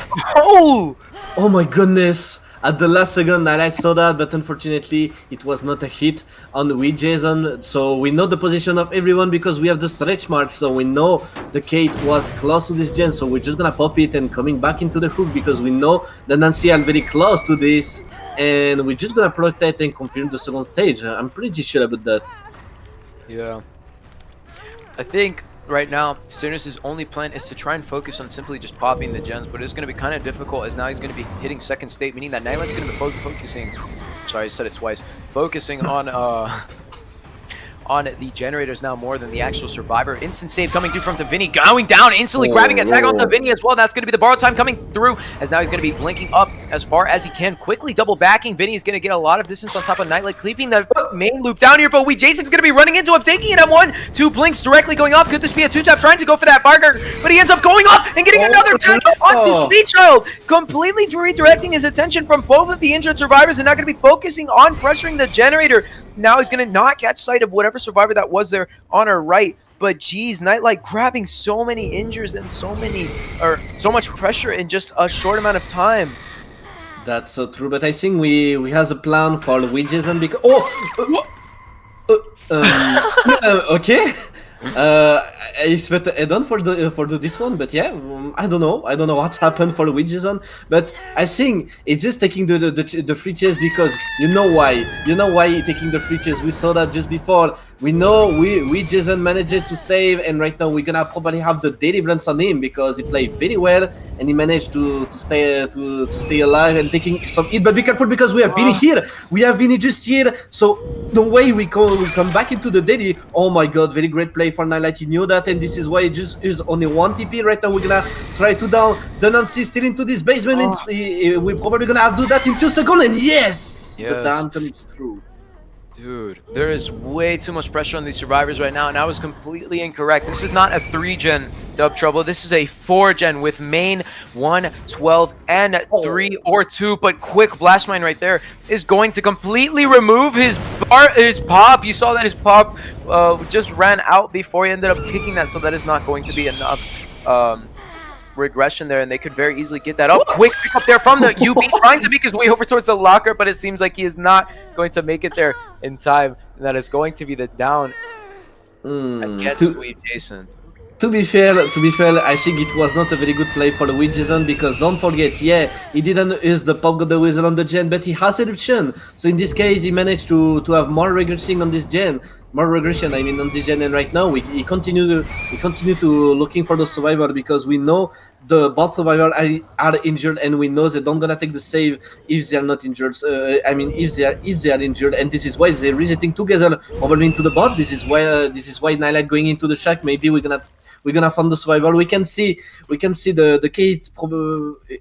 I don't know if she used a med kit or if she just get reset, but right now I just know only one thing is Vinny already are at half popping the gen, so That's Oh, gonna maybe be good time. complicated. Let's see, his Knightlight is actually going to be blinking all the way over towards that gen that we did end up seeing him progressing, but I don't think he's going to be able to pop it in time. He has a lot of progress on top of it, but it is not going to be enough. And he does not end up going for him. Instead, he's actually going to be blinking all the way down to confirm the death onto weeJason, as he does expect Sweet Child to be down here, but that is not going to be the case. And instead, he's going to be going back over towards one. Are we going to be seeing a quick down on to Vinny? And that is Oh, going to be the no. case, as he completely blinks through that tree and shreds Vinny into a bunch of little pieces, as now he's going to be picking him up and quickly hooking him back into the fortune that he has. This is way too strong. Wait a minute. Oh no, I was about to say. We have. Don't worry, we have a Yeah. hook into the top side of the map. But yeah, for the second we didn't have any hook. What? What? Okay, gonna use Okay. the agitation, but yeah, I don't know why. Maybe because he tried to down the survivor next to the gate. Because don't forget. No way! Oh no! Such a bad move, unfortunately. Oh. Oh, wait, but he ends up running into him and is now going to be moving back over towards the active gens and is quickly going to go down. Unfortunate, as now Eruption is going to apply to the gen at 1, going to be regressing it further, as now Sweet Child is the last person standing. But I think Vinny's plan is he's just trying to die as far away from Shaq, so the hatch play is possible. But I think we're just gonna hook next to the main because it's very close to the shack hatch. So be careful right now because we're gonna have this hook and we know Kate are fresh hook. So that means sweet shield just cost a lot of point. This is why you're gonna play very sneaky. So we're just gonna close this hatch and we're gonna have the gate play. We're gonna see how that gonna happen. I mean, what that gonna give. We saw the boss gate. So right now. No. It's not a good thing for the survivor, to be fair. It's not a very good gate. Not at all, and now he's going to be blinking over as Sweet Child is unable to play around that gate and actually pop it to see if he can escape. So now he's just going to have to get his final chase, and let's hope that it's going to be a good one. Now going to be forcing him to quickly taking an M1 tag instead of going to be going for the blink, walking him down completely, as now he's going to be taking that blink through those. Oh, really good hook there by Sweet Child's going to keep him in the chases. Now he's going to be making his way down towards bottom side on the right side of the map with not much to work with, but a bunch of debris and terrain to, of course, try and mess up his blinks. Oh, really good looping here from Sweet Child. Oh my goodness. Showing his team pretty much how it's done versus Knightlight. Let's see how long he can keep it going. It's very nice to see that, a very nice ending chase, and maybe right now we don't gonna have anything, and yes, unfortunately it's gonna be the down. So we just saw a fantastic folk K2 made by Knightlight on a map like this. It's not obvious you will do a 4K on this map. So to be fair, I just gonna say big GG at everyone because at the start we saw the pressure of Knightlight and the survivor just managed to do a very good job in 3v1 very early. We have to remember that because we saw the first death has 3 generals if I'm not wrong, and we know how it's powerful. So what do you think about this game? I mean, honestly, I think it was a really, really rough start to begin with, because they did end up getting an early.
Provavelmente desce esse cara aí. Ah, então.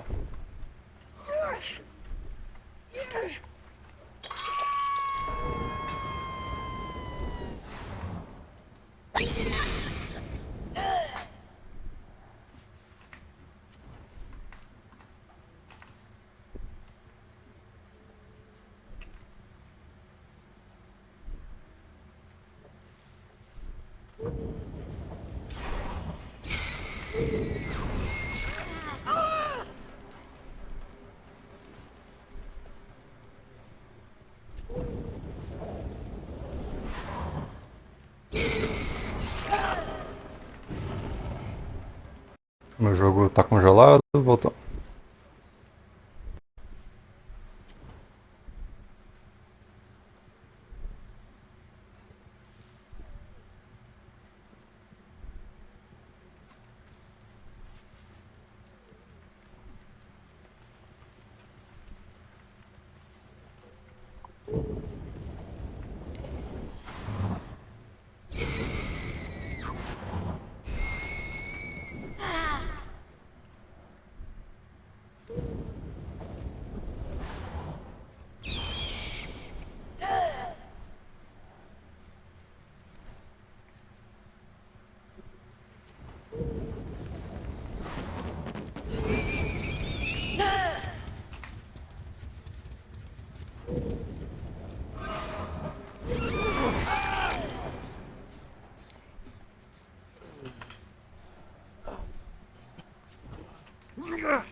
Deve ser aqui na janela. Sim.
Dale.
Ô, Vini, quando eu chuto o gen ele fecha para no campo, eu tenho mais quantos chutes?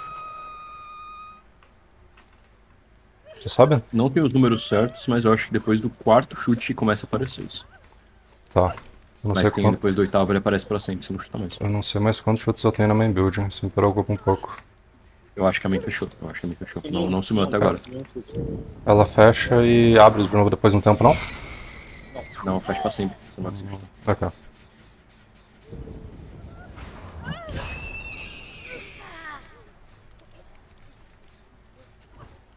Mas eles não estão jogando pra pegar main, aparentemente.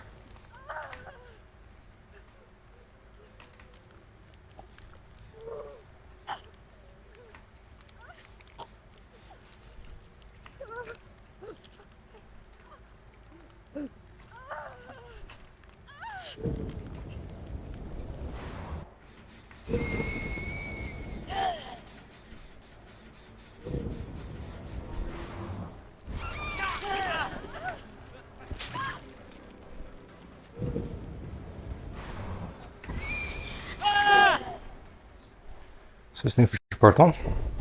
Ah, ok.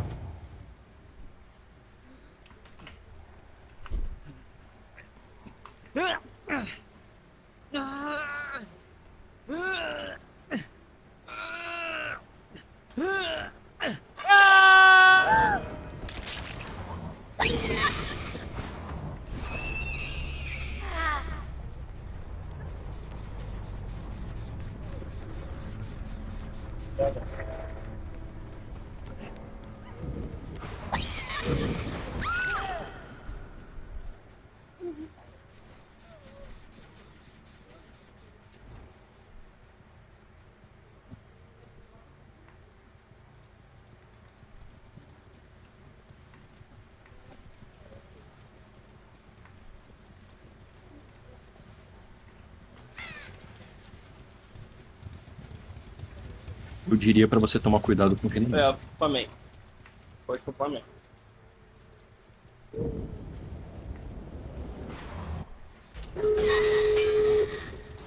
Caralho.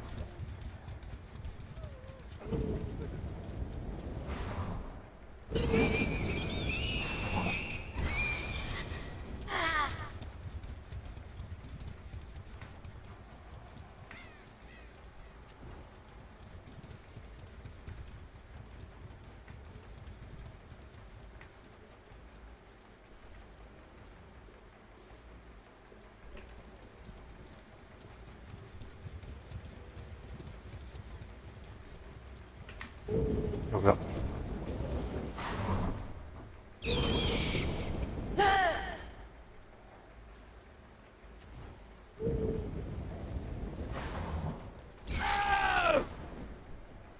Fodendo aquele paporrelhão, velho.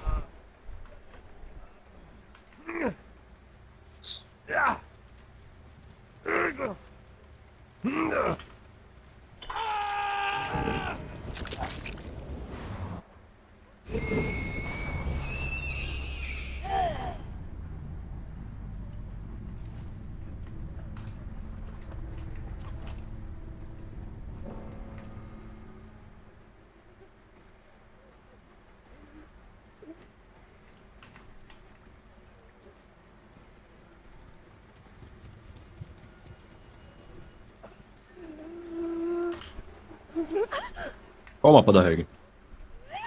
Menos. Tá. A gente tem build. No, mas vamos jugar con las Ls. Eles chamam primeiro sobre.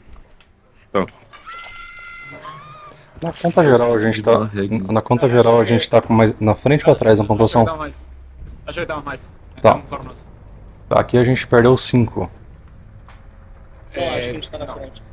Sí, ya estamos ganando porque la de Billy ganamos por 3 puntos, después la de Demo perdimos, que fue 7 Ultimate, mas la de Oni acho que foi 6 hook, não? Talvez a gente esteja ganhando, esteja ganhando por causa dos dois gens que eles ficaram Go diferença to da our gente. fateful tiebreaker set. So let's go ahead and see how that works. So right now we're just gonna have Phenom starting to make this result. Don't forget we have to quickly remember that. Unfortunately, Knightlight just bringing the wrong offering. So right now that means he has a -2. So right now the win condition for Phenom are the 4K2, exactly like the previous nerfs, and we have the first hit already. Oh my goodness, good start for Phenom. And now going to be looking at LeMagic. He completely loses sight of him there for a second, but Phenom is going to be quickly finding him once more. And maybe looking at a quick 2-tap, but he does end up losing that opportunity to do so. So now he's going to be having a little bit of a better chase restart, but he's going to quickly go down as now LeMagic is going to hit the floor. And that is going to be a fairly kind of a similar start from what happened in the very last match of this set, which was Bucky going down very, very early, but I don't know whether Phenom's down was earlier than Knightlight, so we're going to go ahead and see how that actually would work out. As now we're going to be seeing Phenom going over towards these gens with Pop Goes the Weasel at the ready. Of course, also agitation to get over that and eruption to apply to these generators, but his corrupt intervention did not get too much value as that down was very, very quick. At least they were not waiting around those gens, but now quickly seeing a gen pop and an instant find onto Bubbozavr. Now Bubbozavr is going to be running down towards bottom side, completely ignoring him. Phenom's going to be doubling back and finding the survivor. Hardwell moving in for the save. And right now we already know the position of 3 people. We continue to eat some people. Okay, right now we know what is everyone because we has the save taken by high pick, and right now we're just coming back into the hook because the advantage of this hook, it was into a corner map. That means we just can go into only one way, and so right now we just have to find the survivor, try to time the route, and we have to do that before another gen popping because after this is gonna be complicated. But the survivor managed to stay alive and stay very high. So right now we maybe lost the oh no way, the worst thing happened again, but this time it's to the signer side, and we probably lost, unfortunately, the chase on LeMagic. But we do end up finding a survivor here into the distance, and instead is going to be Hardwell, who's not going to be taking it over towards these ruins, trying to use that firecracker to his advantage to see if he can maybe grab that blind off, but it is not going to work in his favor, as instead we're going to be seeing Hardwell take the distance all the way over towards this pill, and he's unfortunately not able to drop in time, whether he had balance landing or any or any kind of play to use against him. So that is going to be a down and another hook back to back, meaning that he's going to have another Pop Goes the Weasel to try and help keep these gens on low progression. I mean, right now, the only one bad thing for Phenom, he decided to hook someone very far away than his 3 gen because we just have 1 or 2 gen and then next to the hook. That means we have to go far away than the save to just popping a gen, and this is why it can be very complicated for him because we're gonna take the save instantly. We're taking the save instantly and we're coming back into the Nia. We found LeMagic again. Maybe it's possible right now to do the job. This is why we don't gonna pop the gen. We want the Nia, not the gen. It's the moment for Phenom to make his job. And right now we can see the magic here trap into the bot. Oh no way! That TP and the lies. LeMagic manages to stay alive for now, but be careful because we know it's nerds. We know it's gonna be difficult to stay alive. So we can take any down at any second, specifically against a very good nerds like Phenom. But Phenom is going to unfortunately be looped by LeMagic around the complete dead zone known as the corner of the map next to Shack. Now he's going to be reaching his win condition as now he's going to need to fork it, which is going to be very difficult, simply doubling a gen. Or not 4K now, that's not the win condition, but it is just simply one more gen before that win condition. I'm still acting like it's going to be 4K3, but it is not. It is 4K2. He is still in the game, and it is still very possible for him to do so, as now he's going to be finding LeMagic, who is his tunnel out, and he's getting a lot closer towards these generators, especially grabbing a hook here right next to main, in between his 3-gen. So let's go ahead and see exactly how Phenom decides to keep playing this. It is super possible for him to win this, but it is going to be mighty difficult with the amount of pressure Ariandel survivors are getting, and especially with those very good chases. To be fair, right now we have a very good 4-gen and we decide to coming back again. We're coming back again on the save, and right now is the moment for Phenom to do the job. I don't know, I just hope for him it's not gonna be the DH. And oh, the DH comes through! Imagine you put a DH against SA. Oh my god. Oh la la la la la la. Maybe another gen popping and maybe the DS. And yes, we have no way! Wow, such an amazing play. So my friend, we're gonna see the tiebreaker. We're gonna see the hag, my friend. I hope you're gonna enjoy to see that, because it's not finished. That final just totally on fire. Rawr! We continue to swing into the sky. Unfortunately, LeMagic play very, very well against Phenom. It's just unbelievable to see that he's looping. It's a nurse. It's not a trapper. It's not Billy. It's a nurse. So it's very difficult to loop against a nurse, but LeMagic managed to stay alive for now. And maybe they're probably doubling a gen, and in this case, we're probably gonna have some escape. It can be wonderful to see that against the nurse. Oh my goodness. Jesus, dude, that pressure performed by Ariandel, grabbing those 2 quick gens, forcing into that tiebreaker result was probably so crushing for Phenom, as his result was a lot easier than originally intended, but it just did not mean much as Ariandel grabbed those amazing gens. But it seems like right now, amazing play there by Phenom is going to quickly go down into the bottom of the base, the bottom of main, and is not going to grab a very fast tech onto Hardwell. Quickly applying pop goes the Weasel and Eruption to that generator, so as long as he gets it down onto either iPick or Hardwell, that could be Eruption onto that gen as well. Now grabbing another Eruption proc onto this generator. Now he just needs to find an easy down to quickly make those gens regress. If he wastes more time than needed, that would be very bad, but it seems like we are going to be chasing iPick. Good vault and an amazing complete 180 there. that did not even look right, bro. It was behind it. There's no way that hit. What the heck? This is what happens sometimes when you play against some SA. And right now we continue to hook. My friends. So we're just gonna make another pop, but before that we maybe gonna take a free tag on the Cloud. We don't gonna take this free tag, and we have the deliverance coming through on high pick. So very good play from the Russian player. So right now we still have the pressure. No, sorry, he's the only one not Russian here. I'm stupid sometimes. Yeah, man. We all make mistakes like that. I mean, just like me alone, I stumble over my words so much. I like to talk a lot, in that every now and then I'd say either the same word twice, or I'd completely forget what I'm doing. Catching sight of Bubbozavr there, he is not going to commit to that blink, as he does not end up doing it, and that is going to be the explosive blast mine into his face, burning out Phenom's retinas. But honestly, I don't know exactly how much it's going to work on the nurse itself, as the nurse does wear a rag over their head sometimes.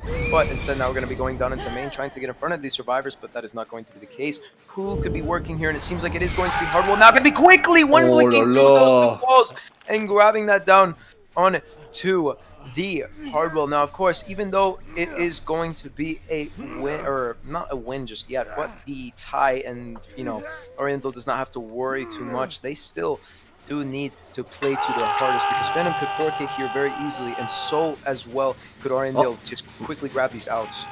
We saw iPick, my friend. We saw iPick, but right now we are trapped because we know iPick are just behind the gen, but in the same time we have to make the hit. Oh my god! Ah, my goodness, that hit.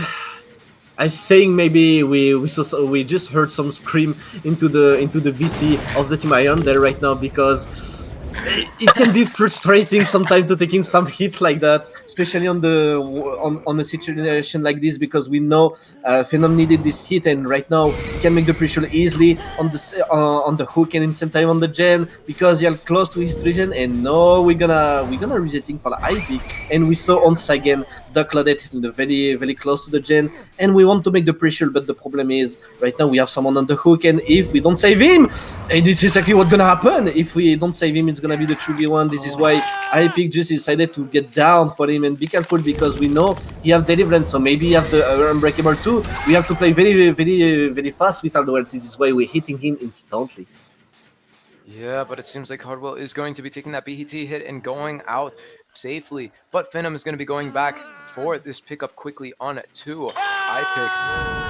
Now, I don't know if Ariandel's going to actually be able to pop this final Genesis. Is going to be completely finding Bubbozavr out of position. Not going to be going for that blink at all. It seems like he's going to be W-king and holding and hugging. Oh, But blink gets swallowed, and now Bubbozavr is going to go down.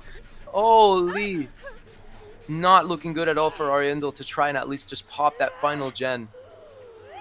I mean, right now we continue to hook it into the same hook every time, and we know hardware and I-pick are dead on hook, so all of the hook are for the Claudette right now. So we know the pressure on the shoulders of the boss survivor, and the problem is they are injured. This is the biggest problem here, because they have to reset in, and we know that's gonna take a lot of time to do that. And we saw hardware, and the question is, where is the Renato? Where is I-pick? I have completely no idea, but it seems like now we're actually going to be catching or looking down towards this gen. It is still being affected by the regression effect. It seems like maybe potentially are we going to be seeing Phenom find these survivors? Are they going to be resetting? But no, wait, there's Scratchmarks there on the hill. Could he blink over to it and quickly tap whoever is on that gen? It seems like that is not going to be the case just yet, as Phenom is actually opting to stay around the hook and completely camp here.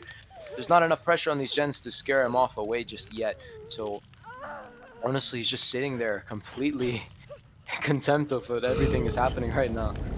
I mean, right now he just have to camp peacefully. You know, he have one of the best hook here because he are literally inside this 3-gen, and right now hardware try to save him, but I-pick was here and he taking a free hit, but we don't gonna have the save on this one. Oh, maybe the double tap. And yes, very good play, and that continue right now because we're gonna take the save. So right now is the moment for Phenom. Okay, no, okay.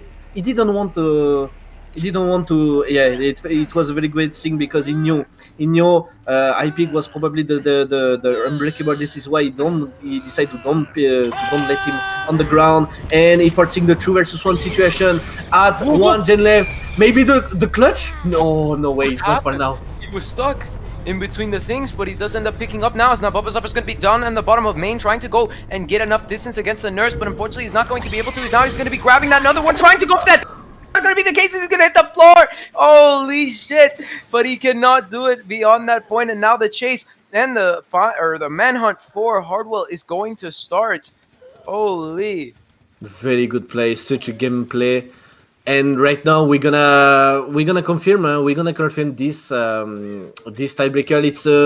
It's just a very good play before the tiebreaker. Phenom can definitely do this for K1, and he can prove it was very close in this set. And to be fair, it was more funny to cast this. Oh, but they end up popping the final gen. As Phenom is going to be hitting the bottom of main for no reason. He does see where Bubbozavr is, but now his complete focus is over towards the gen that has been popped. Is he going to be able to stealth in time, or is he completely running away to grab as much distance as he can against Phenom's nurse? Maybe with that blink down into the bottom of main, he's going to have enough to make it out of there safely.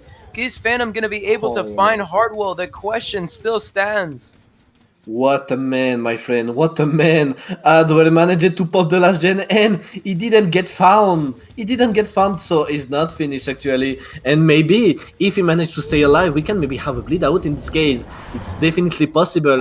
But oh no, we found Hardwell, we found the ace, but anyway, it's not gonna be a 4K1 because they managed to pop the last gen, and right now we're gonna have the down confirm. So the question is, where is Bubbozavr actually?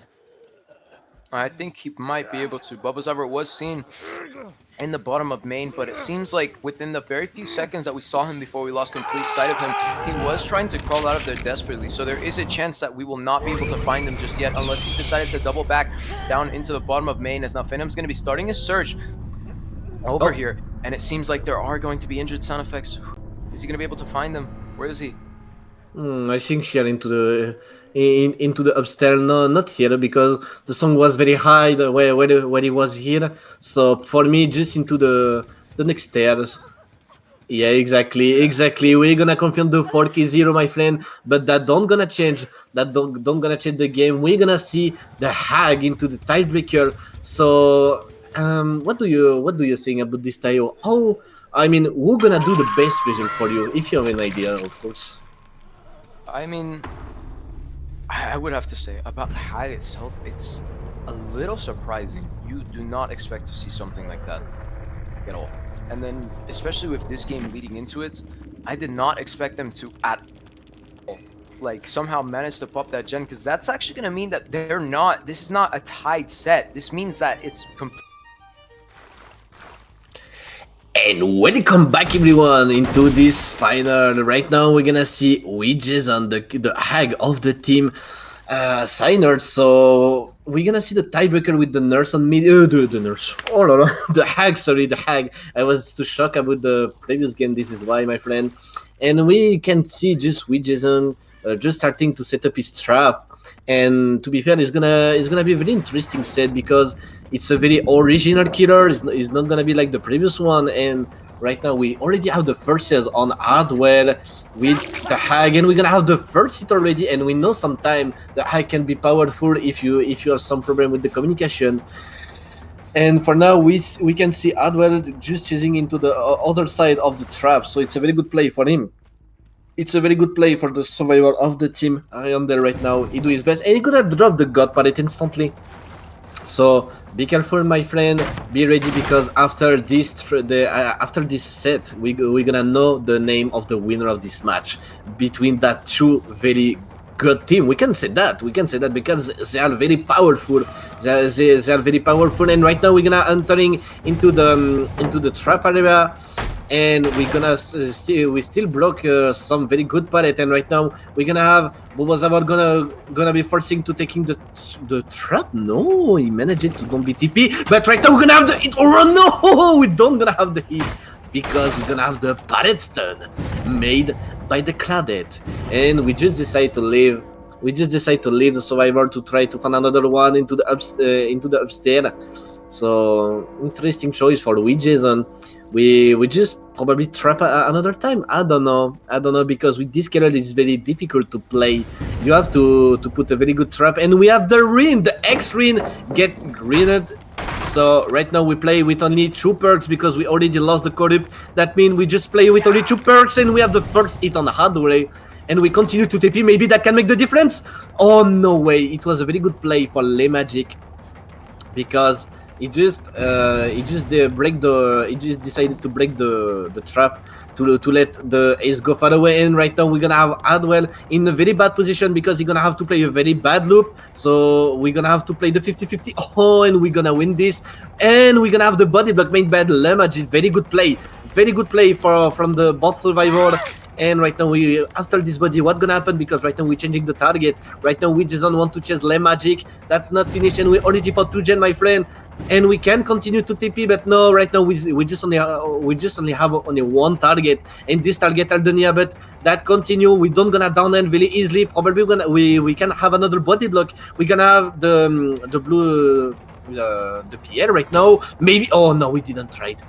He didn't try to focus because he know in this situation it's very difficult if he just break the window and not hitting the survival, because LeMagic play very well. But maybe this time we're gonna drop the palette and we're gonna force him to play this loop. So right now it's gonna be the moment for weeJason to make this down. That continue. LeMagic do a fantastic chase, like the name say. He do a magic chase actually. He do a very good job, and right now we're gonna have the down finally. After all of this one, another gen popping on this chase. It's just amazing job. An amazing job made by the survival of the team Ariandel. And I don't know what's gonna happen right now because we're gonna have the first school joke pain resonance on the generator. So LeMagic did a very good job, but it's still possible to have a comeback from the part of weeJason, my friend. And I'm gonna introduce again my friend Spectral of that very great castle. I have to stay with me because it's my mate for today. So I hope you was glad to see that start of the tiebreaker, my friend, because it's very interesting. Honestly, dude, I did not expect to come back to this. I mean, I know weeJason's a very good killer, and I know Hag is a very weak killer, so definitely a little interesting to see how the results would actually see, because I've never casted a Hag matchup ever in my life. I guess this would kind of be the first Hag game that I've ever casted for sure, because I mean, thinking about this killer in general, she is so weak, but her like she can really delay a game for such a long time at like different moments. It's insane. But a really good web of traps right now going to be set up around LeMagic, as it seems like LeMagic is going to be the second state of the entire game itself. As of course, weeJason was unable to, you know, with 110 killer, the fact that her traps aren't exactly, they are very good, but not the best in every shape. Oh my God! Finding iPick right now in that corner right now is going to be stuck. Not going to be going for that teleport just yet. You know, he was completely locked out, but he was holding it there just for that person, whoever decides to try and pressure that gen. But now they're going to be popping it, and I think now it's officially started Dub Trouble. They are now going to be playing around the 1500 traps they're going to have all set up around the same 3 gen. Oh Lord, this is going to be a long game. Yeah, that's true, and this is why Midwich is a very interesting map for the hag, because we know we can have some different map to just don't have any region. Like I already saw some hag on Dead Dog Saloon, for example. I mean, with the region, we know what we can have, but right now we're gonna forcing the 3v1, and we're gonna have to play in 3v1 with a 3-gen against the hag. So maybe a comeback made by weeJason, because we know that start was just unbelievable for the survival of the team Ariandel. But what gonna happen right now? Because at any moment we can have the comeback of the team Signer in this match, and if that happen, that can give a very good position for the killer of the team Signer. I am actually very I don't know, dude. It's so like it genuinely this is so like unknown to me. It's a completely new experience, and I'm pretty sure for these survivors as well, would it be a new experience to be facing such like each other as 2 top teams on this weird set. Well, especially now they're going to be completely rubbing out that trap to, of course, deny any teleport potential, but not going to be placing that trap once more. Bubbozavr and iPick are going to be found in a very fast chase, but not just going to be setting up this complete web of traps against the survivors to try and stop them from working this generator, as he's only focusing on just pressuring this 3-gen. Let's see if they do end up getting it off, as they're going to be trying to rub it out. He's just staying around there, just of having them avoided. Wait, what? Bubbozavr got mind game by that. I mean, to already have cast, because I already bothering myself to see the hag gameplay, and every time when I casted a match about the hag, it was everything the same thing. The team pressuring the Hillbilly easily at the start, like the team Ariandel did, but after it was every time a 3-gen, and I know it was a very long game, because at this moment the hag just did a very great comeback. So nothing is finished right now. We can see a comeback anyway, and I think the best thing of the survivor can do at this moment, we saw iPick and Bubbozavr into the upstairs, so there was 2. At any moment someone have to make a diversion, and the other one can maybe try to rotate maybe for this mid-gen, because we have to break the situation, because it's gonna be exactly the same. So right now we still have the 2 people in the same area, so that's long. I think it's gonna be long, but we're gonna do the first mistake, the hag or the survival? We will see that. Oh, and it seems like it is going to be the survivors now. Bubbozavr is going to be found running into weeJason, now going to be quickly taking a dive, but we're not going to be committing, or weeJason's not going to be committing to that chase just yet, and now instead focusing on maybe going forward, and now dropping down to see if maybe he can get above in front of the survivors. Maybe a tag can be seen coming through, but unfortunately, no, they are going to be running into these classrooms to completely avoid the sights of weeJason. But now it seems like weeJason's going to be grabbing a tag onto iPick, because now they're both going to be running together, focusing on maybe trying to get Bubbozavr out. There's everybody here currently is a fresh state, and Hardwell is the only survivor who is not injured and is most likely potentially working the gen that we're about to be walking up on just now, as now we're going to be leaving both of the survivors, so Sashi Butcher, and actually finding Hardwell in a very, very tough spot, completely out of position, but it seems like he's going to be able to make this. Oh wait, that was a bit of a mistake. He's not going to be taking a tag, committed too far to that side. All 3 survivors are now injured with Sloppy Butcher applied to them. So now weeJason's job is just to go ahead and quickly find the reset so he can interrupt it and make sure that the survivors are not going to be going healthy. But iPick is going to be quickly reset, and now Bubbozavr is the only one back again who's currently in chase that is injured.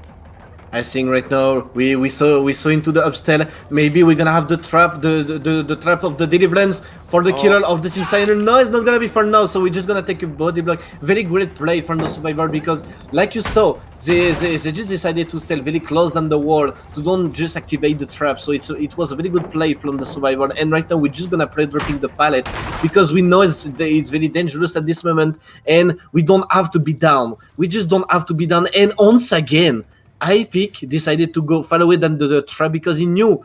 Oh my god, this is why it's very unbelievable. It's very impressive to see that because the survivor just remembered every time the trap.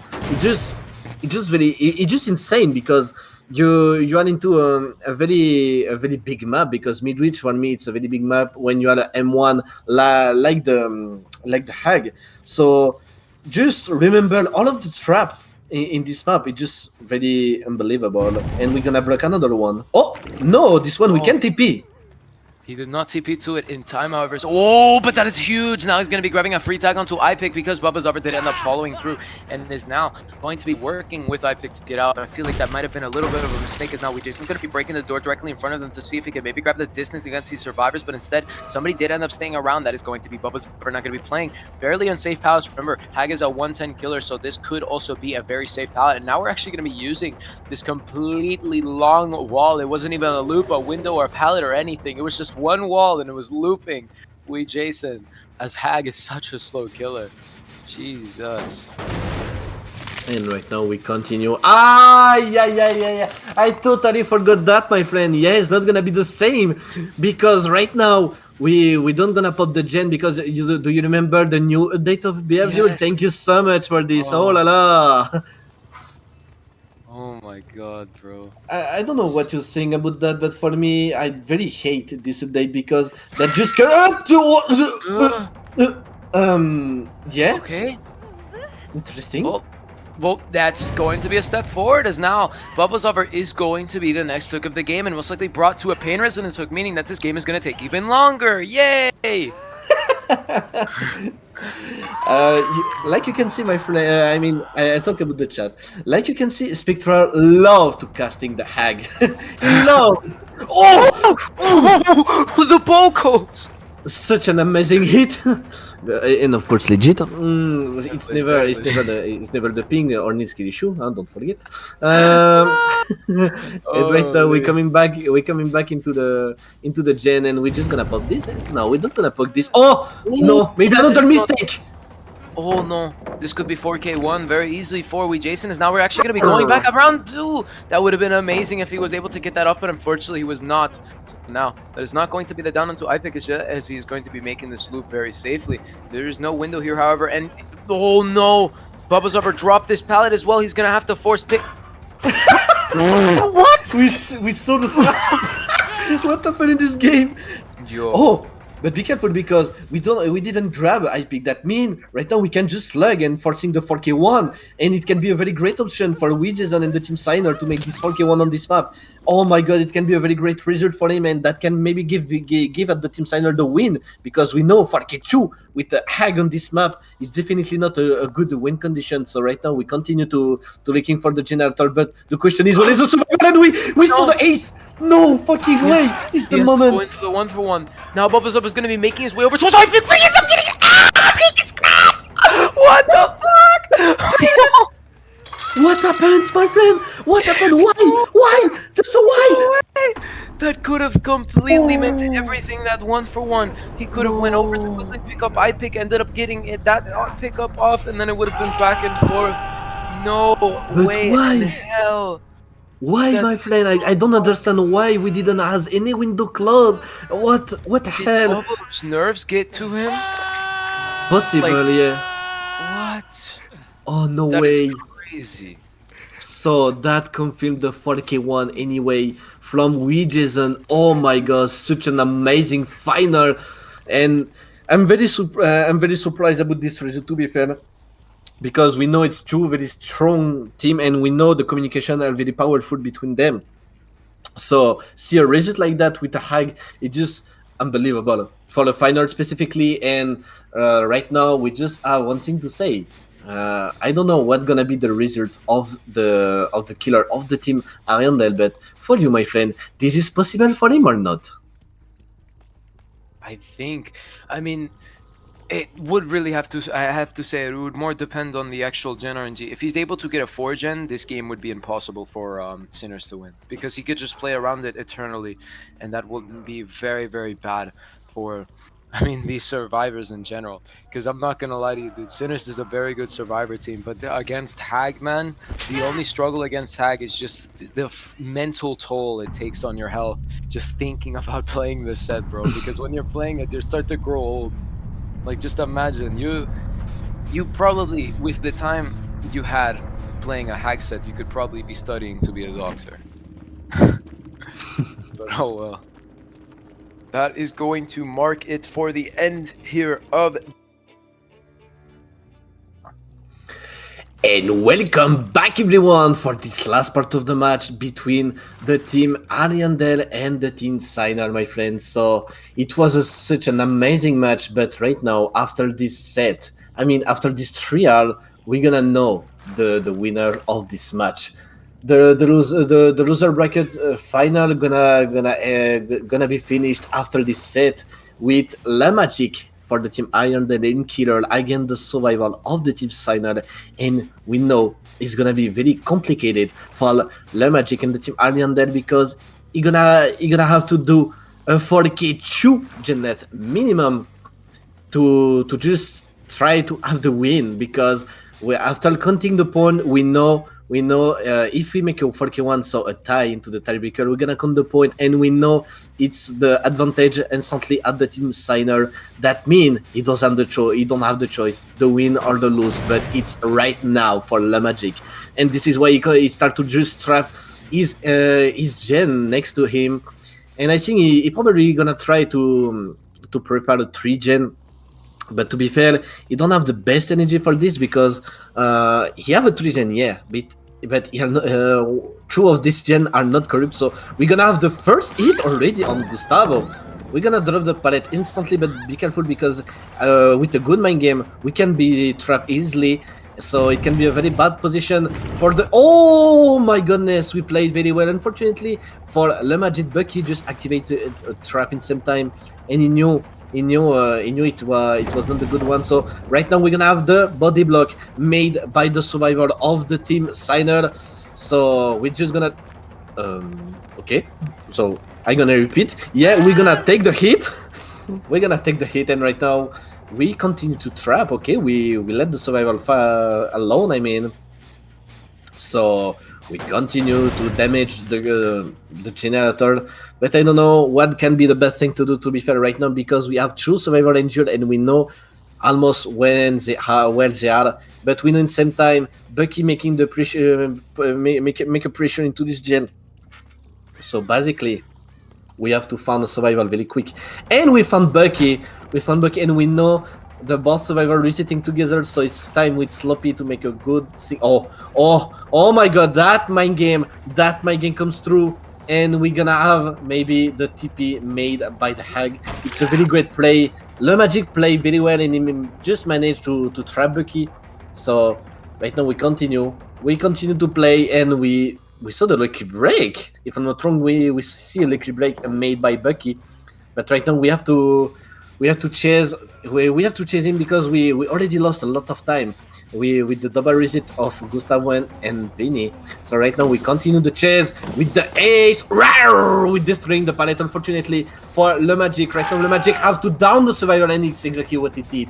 He finally downed the ace. Maybe we're gonna have a gen popping exactly because the Kate just already started the gen at the start of the game. And maybe a doubling? No, they don't doubling the gen because Gustavo maybe just preparing the save. And we're gonna have a hook into the basement, my friends. So yeah, we already have a first gen popping, yeah, but at what price? Because a hook into the basement can be a good option. Unfortunately, this god palette can make some issue for LeMagic. We're just gonna pop the gen, and the Hag probably gonna break some palette next to the gen. No, we don't. We just want to pressure in the hook, but unfortunately we are far away than the 3 gen. so it can make some issue for him to just protect the gen and the save in some time.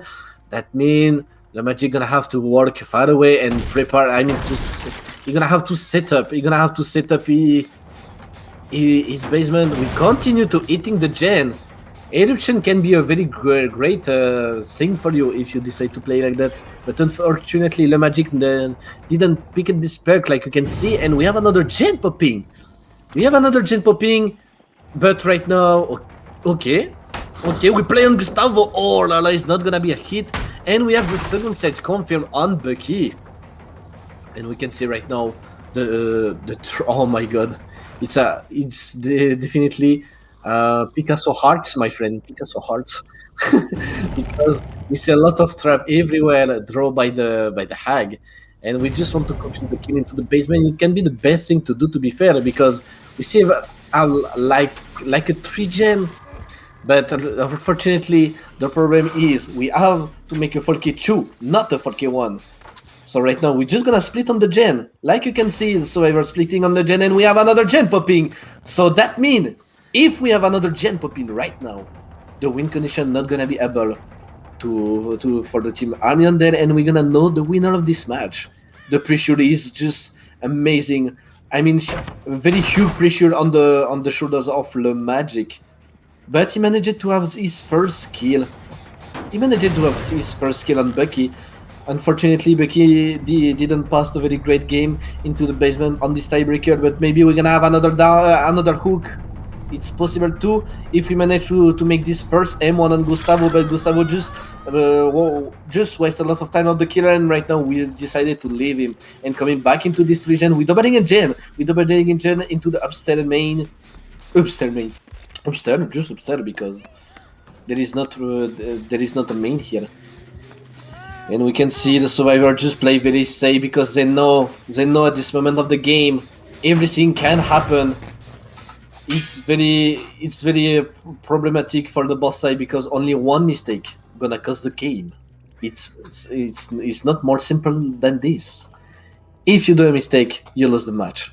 That is what can happen into this final because it's the last round, and maybe the mistake coming through. Maybe it's right now. We continue. We're gonna drop the pallet probably. Yeah. Oh my god! And we make the stun on the killer.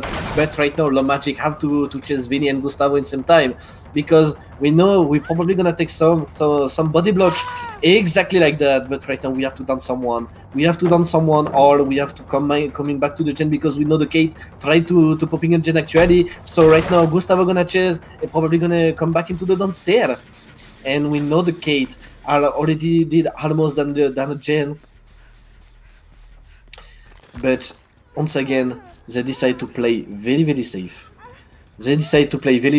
So it's very cool to see that because they are like literally at the gate of the victory, but they decide to play very safe to don't make any mistake. And I think for me it's definitely the best thing to do against a hag, because it's a M1 first of all. And the one thing, it just on this map you can definitely have the advantage because the pallet, but be careful because right now we decided to chase Vinny. That means we probably gonna have a doubling on the gen into the upstairs. Oh, and we're gonna break the trap. So we're gonna maybe have the mistake of this game because we continue to eat. On the gate, and we saw the last survivor trying to popping this gen. Gustavo was here, and we're gonna continue on him. The Rebecca gonna have to run far away than the gen, and in same time, don't forget, but LeMagic, the hag, didn't put any trap next to the gen. I mean, she already has one, but if we have a survivor taking the same way than the gate, we definitely can have something. Oh my god, such a nasty hit, my friend. And we managed to trap. We trapped Gustavo here. The Rebecca trap into this area, and we're gonna win. We're gonna win this. Yeah, we won this. LeMagic gonna have another hook. My god, such an amazing pressure. And we're just gonna have a resetting here. We're gonna have a resetting next to the hag. And we just put another trap here. We put another trap, and we go far away again to try to find maybe another survivor. But the thing of LeMagic don't know, it's both of the survivor was into the down cell just behind him. So right now the hack just have to find someone next to this way, or trying to go back into the treason. I think he have the choice. But for now he just only rob only one hook at the team signer, so he have to continue like that. If he continue like that, he maybe gonna forcing the 2v1. But you know what's gonna happen after, because with the anti-regen made by Behavior, it's gonna be more complicated for him after. But for now, he have something. He can do something. And we're gonna TP, we're gonna have another hit on the Rebecca, and we continue to TP to maybe try to have another one, and right now we're gonna chase Vinny in outside. Rawr! We just swing under the pallet, and be careful because we know what happened for Gustavo in this loop, so right now is the turn of Vinny to playing into this loop, but he managed to survive! What a try, my friend, what a try! In this match we saw a lot of big hit. And another time, the try. Oh, but this time the Nia not did the same mistake than the ace, and the Nia just managed to stay alive from this trap. So it was a very great play made by the survivor actually. And we're gonna see the boss survivor coming, come together to resetting again, and we're gonna put the gen in the same time to wait. There is a very difficult situation because at this moment, I mean, still everybody can win this match. Everybody. So because if LeMagic made this 4K right now, the win are for the team Ariandel, but, and only but, another gen popping. That's gonna be the win for the team signer. That pressure are totally insane, but be careful. We continue to spend some pallet, so we're gonna take another hit. We're gonna take another hit, but the question is, what is the last survivor? Because we saw a reset, but we didn't saw the last survivor, so we don't gonna drop this one. I think LeMagic gonna try to let the survivor drop more pallet than possible. And after taking the advantage, but we can hear the generator already at 50%. Already at 50%, so that means the pressure is here. We're gonna take the hit. We're gonna take the hit with the TP of the hag. We're gonna pop the gen again. We're gonna play safe like the survivor did. And right now, the bad thing happened for LeMagic because Behavior love LeMagic, and we're gonna have the anti-regen on this generator. Oh my goodness, such an amazing performance right now. It is long, but this is why it's cool to see that high gameplay. Okay, we're gonna drop the pallet. We're gonna drop the boss pallet, okay? And we're probably gonna TP. We played with the fire, but we're gonna take the hit anyway. But be careful because we know some survivor try to popping the gen into the center. Maybe they're probably doubling this gen, so it's possible to popping this. We just have to down Gustavo, and we have to do that very fast to maybe try to use another school joke. Oh no, we can't, because I remember Gustavo was the only one school joke who's here, and he managed to. He played very well for now. He played very well, and the hack decided to stay on him, but right now you're gonna have his down and the gen popping, my friend. No way, and we don't have the down. We don't have the down. You know what that mean, guys? You know what that mean? No way. Unbelievable. Just unbelievable to see that. We're gonna continue. I think it'll be a 4K1 to make the tie, or we can try to pop another gen. I mean, to popping 4 gen, it was already horrible. Yeah, I mean, to pop into a 4 gen. So imagine into a 3 gen actually. It's gonna be such an impossible game. And we continue to chasing Dania. We have the free tag on air, but be careful because right now everyone are injured. So we continue to chase the Nia. We continue to chase the Nia, and once again we managed to play very well with the loop. We managed to play very well with the loop. Oh my goodness! That hit. was just unbelievable again. And we continue to hook. But we probably already know the result. So we continue. We're just gonna trap again and again. And I think we're probably gonna have a resetting far away than the hook can be the solution, but no, we found the survival, we found the boss survival, but I think we're gonna chase the full life survival, and yes, exactly, maybe no, because if we manage to down the Rebecca right now, that can be a very great option. Oh no, he don't have the best loop here. So unfortunately, we just probably gonna have another hook be taking in few seconds. So, the 50-50 was won by Gustavo once again, but not for the. It was for the last time, because right now we have the down. We gonna have another down, another hook that continue. And wait, we have the first kill. The second kill of this game, but Vinny was not saved. That means we're probably gonna try to playing the hatch. It's possible, or the gate, but to be fair, playing a gate with the hag are definitely not a good option, because basically she can just trap the both gate, and after you're gonna be just trapped by the hag. And right now we're gonna have the last moment of this game, the end game, the 1v1. We're gonna have that gate against that hag. So we're gonna try. We're gonna find the Archie first. No way! The Arch just literally spawned on the feet of LeMagic. Unbelievable to see that. And right now we maybe have an option for Sweet Shield. If no, we saw him. I'm pretty sure LeMagic saw him too, but we saw little headed. No way. He didn't saw. No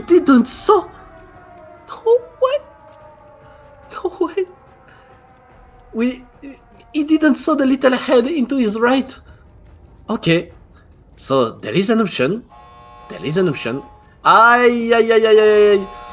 don't know if it's gonna be enough. And we're gonna open this gate, and we probably we don't gonna escape. It was very close, my friend. Oh my god, such an amazing final. It was incredible to see. But right now we have our winner, because 41 against 41. It was unbelievable to see. But like we said just before, we just saw we just saw the total of the point, and with the all of the point, we know the signer gonna be the winner of this match. It was just incredible to see, because we saw true fantastic team. And to be fair, I'm not very surprised to see that both team into this match. Into this very high place, because the loser final are not nothing. It's like the end of a tournament, so that means they're just going follow into this league. But unfortunately, we have our winner. We have our winner for whose is not unfortunately, but for the other team, yeah.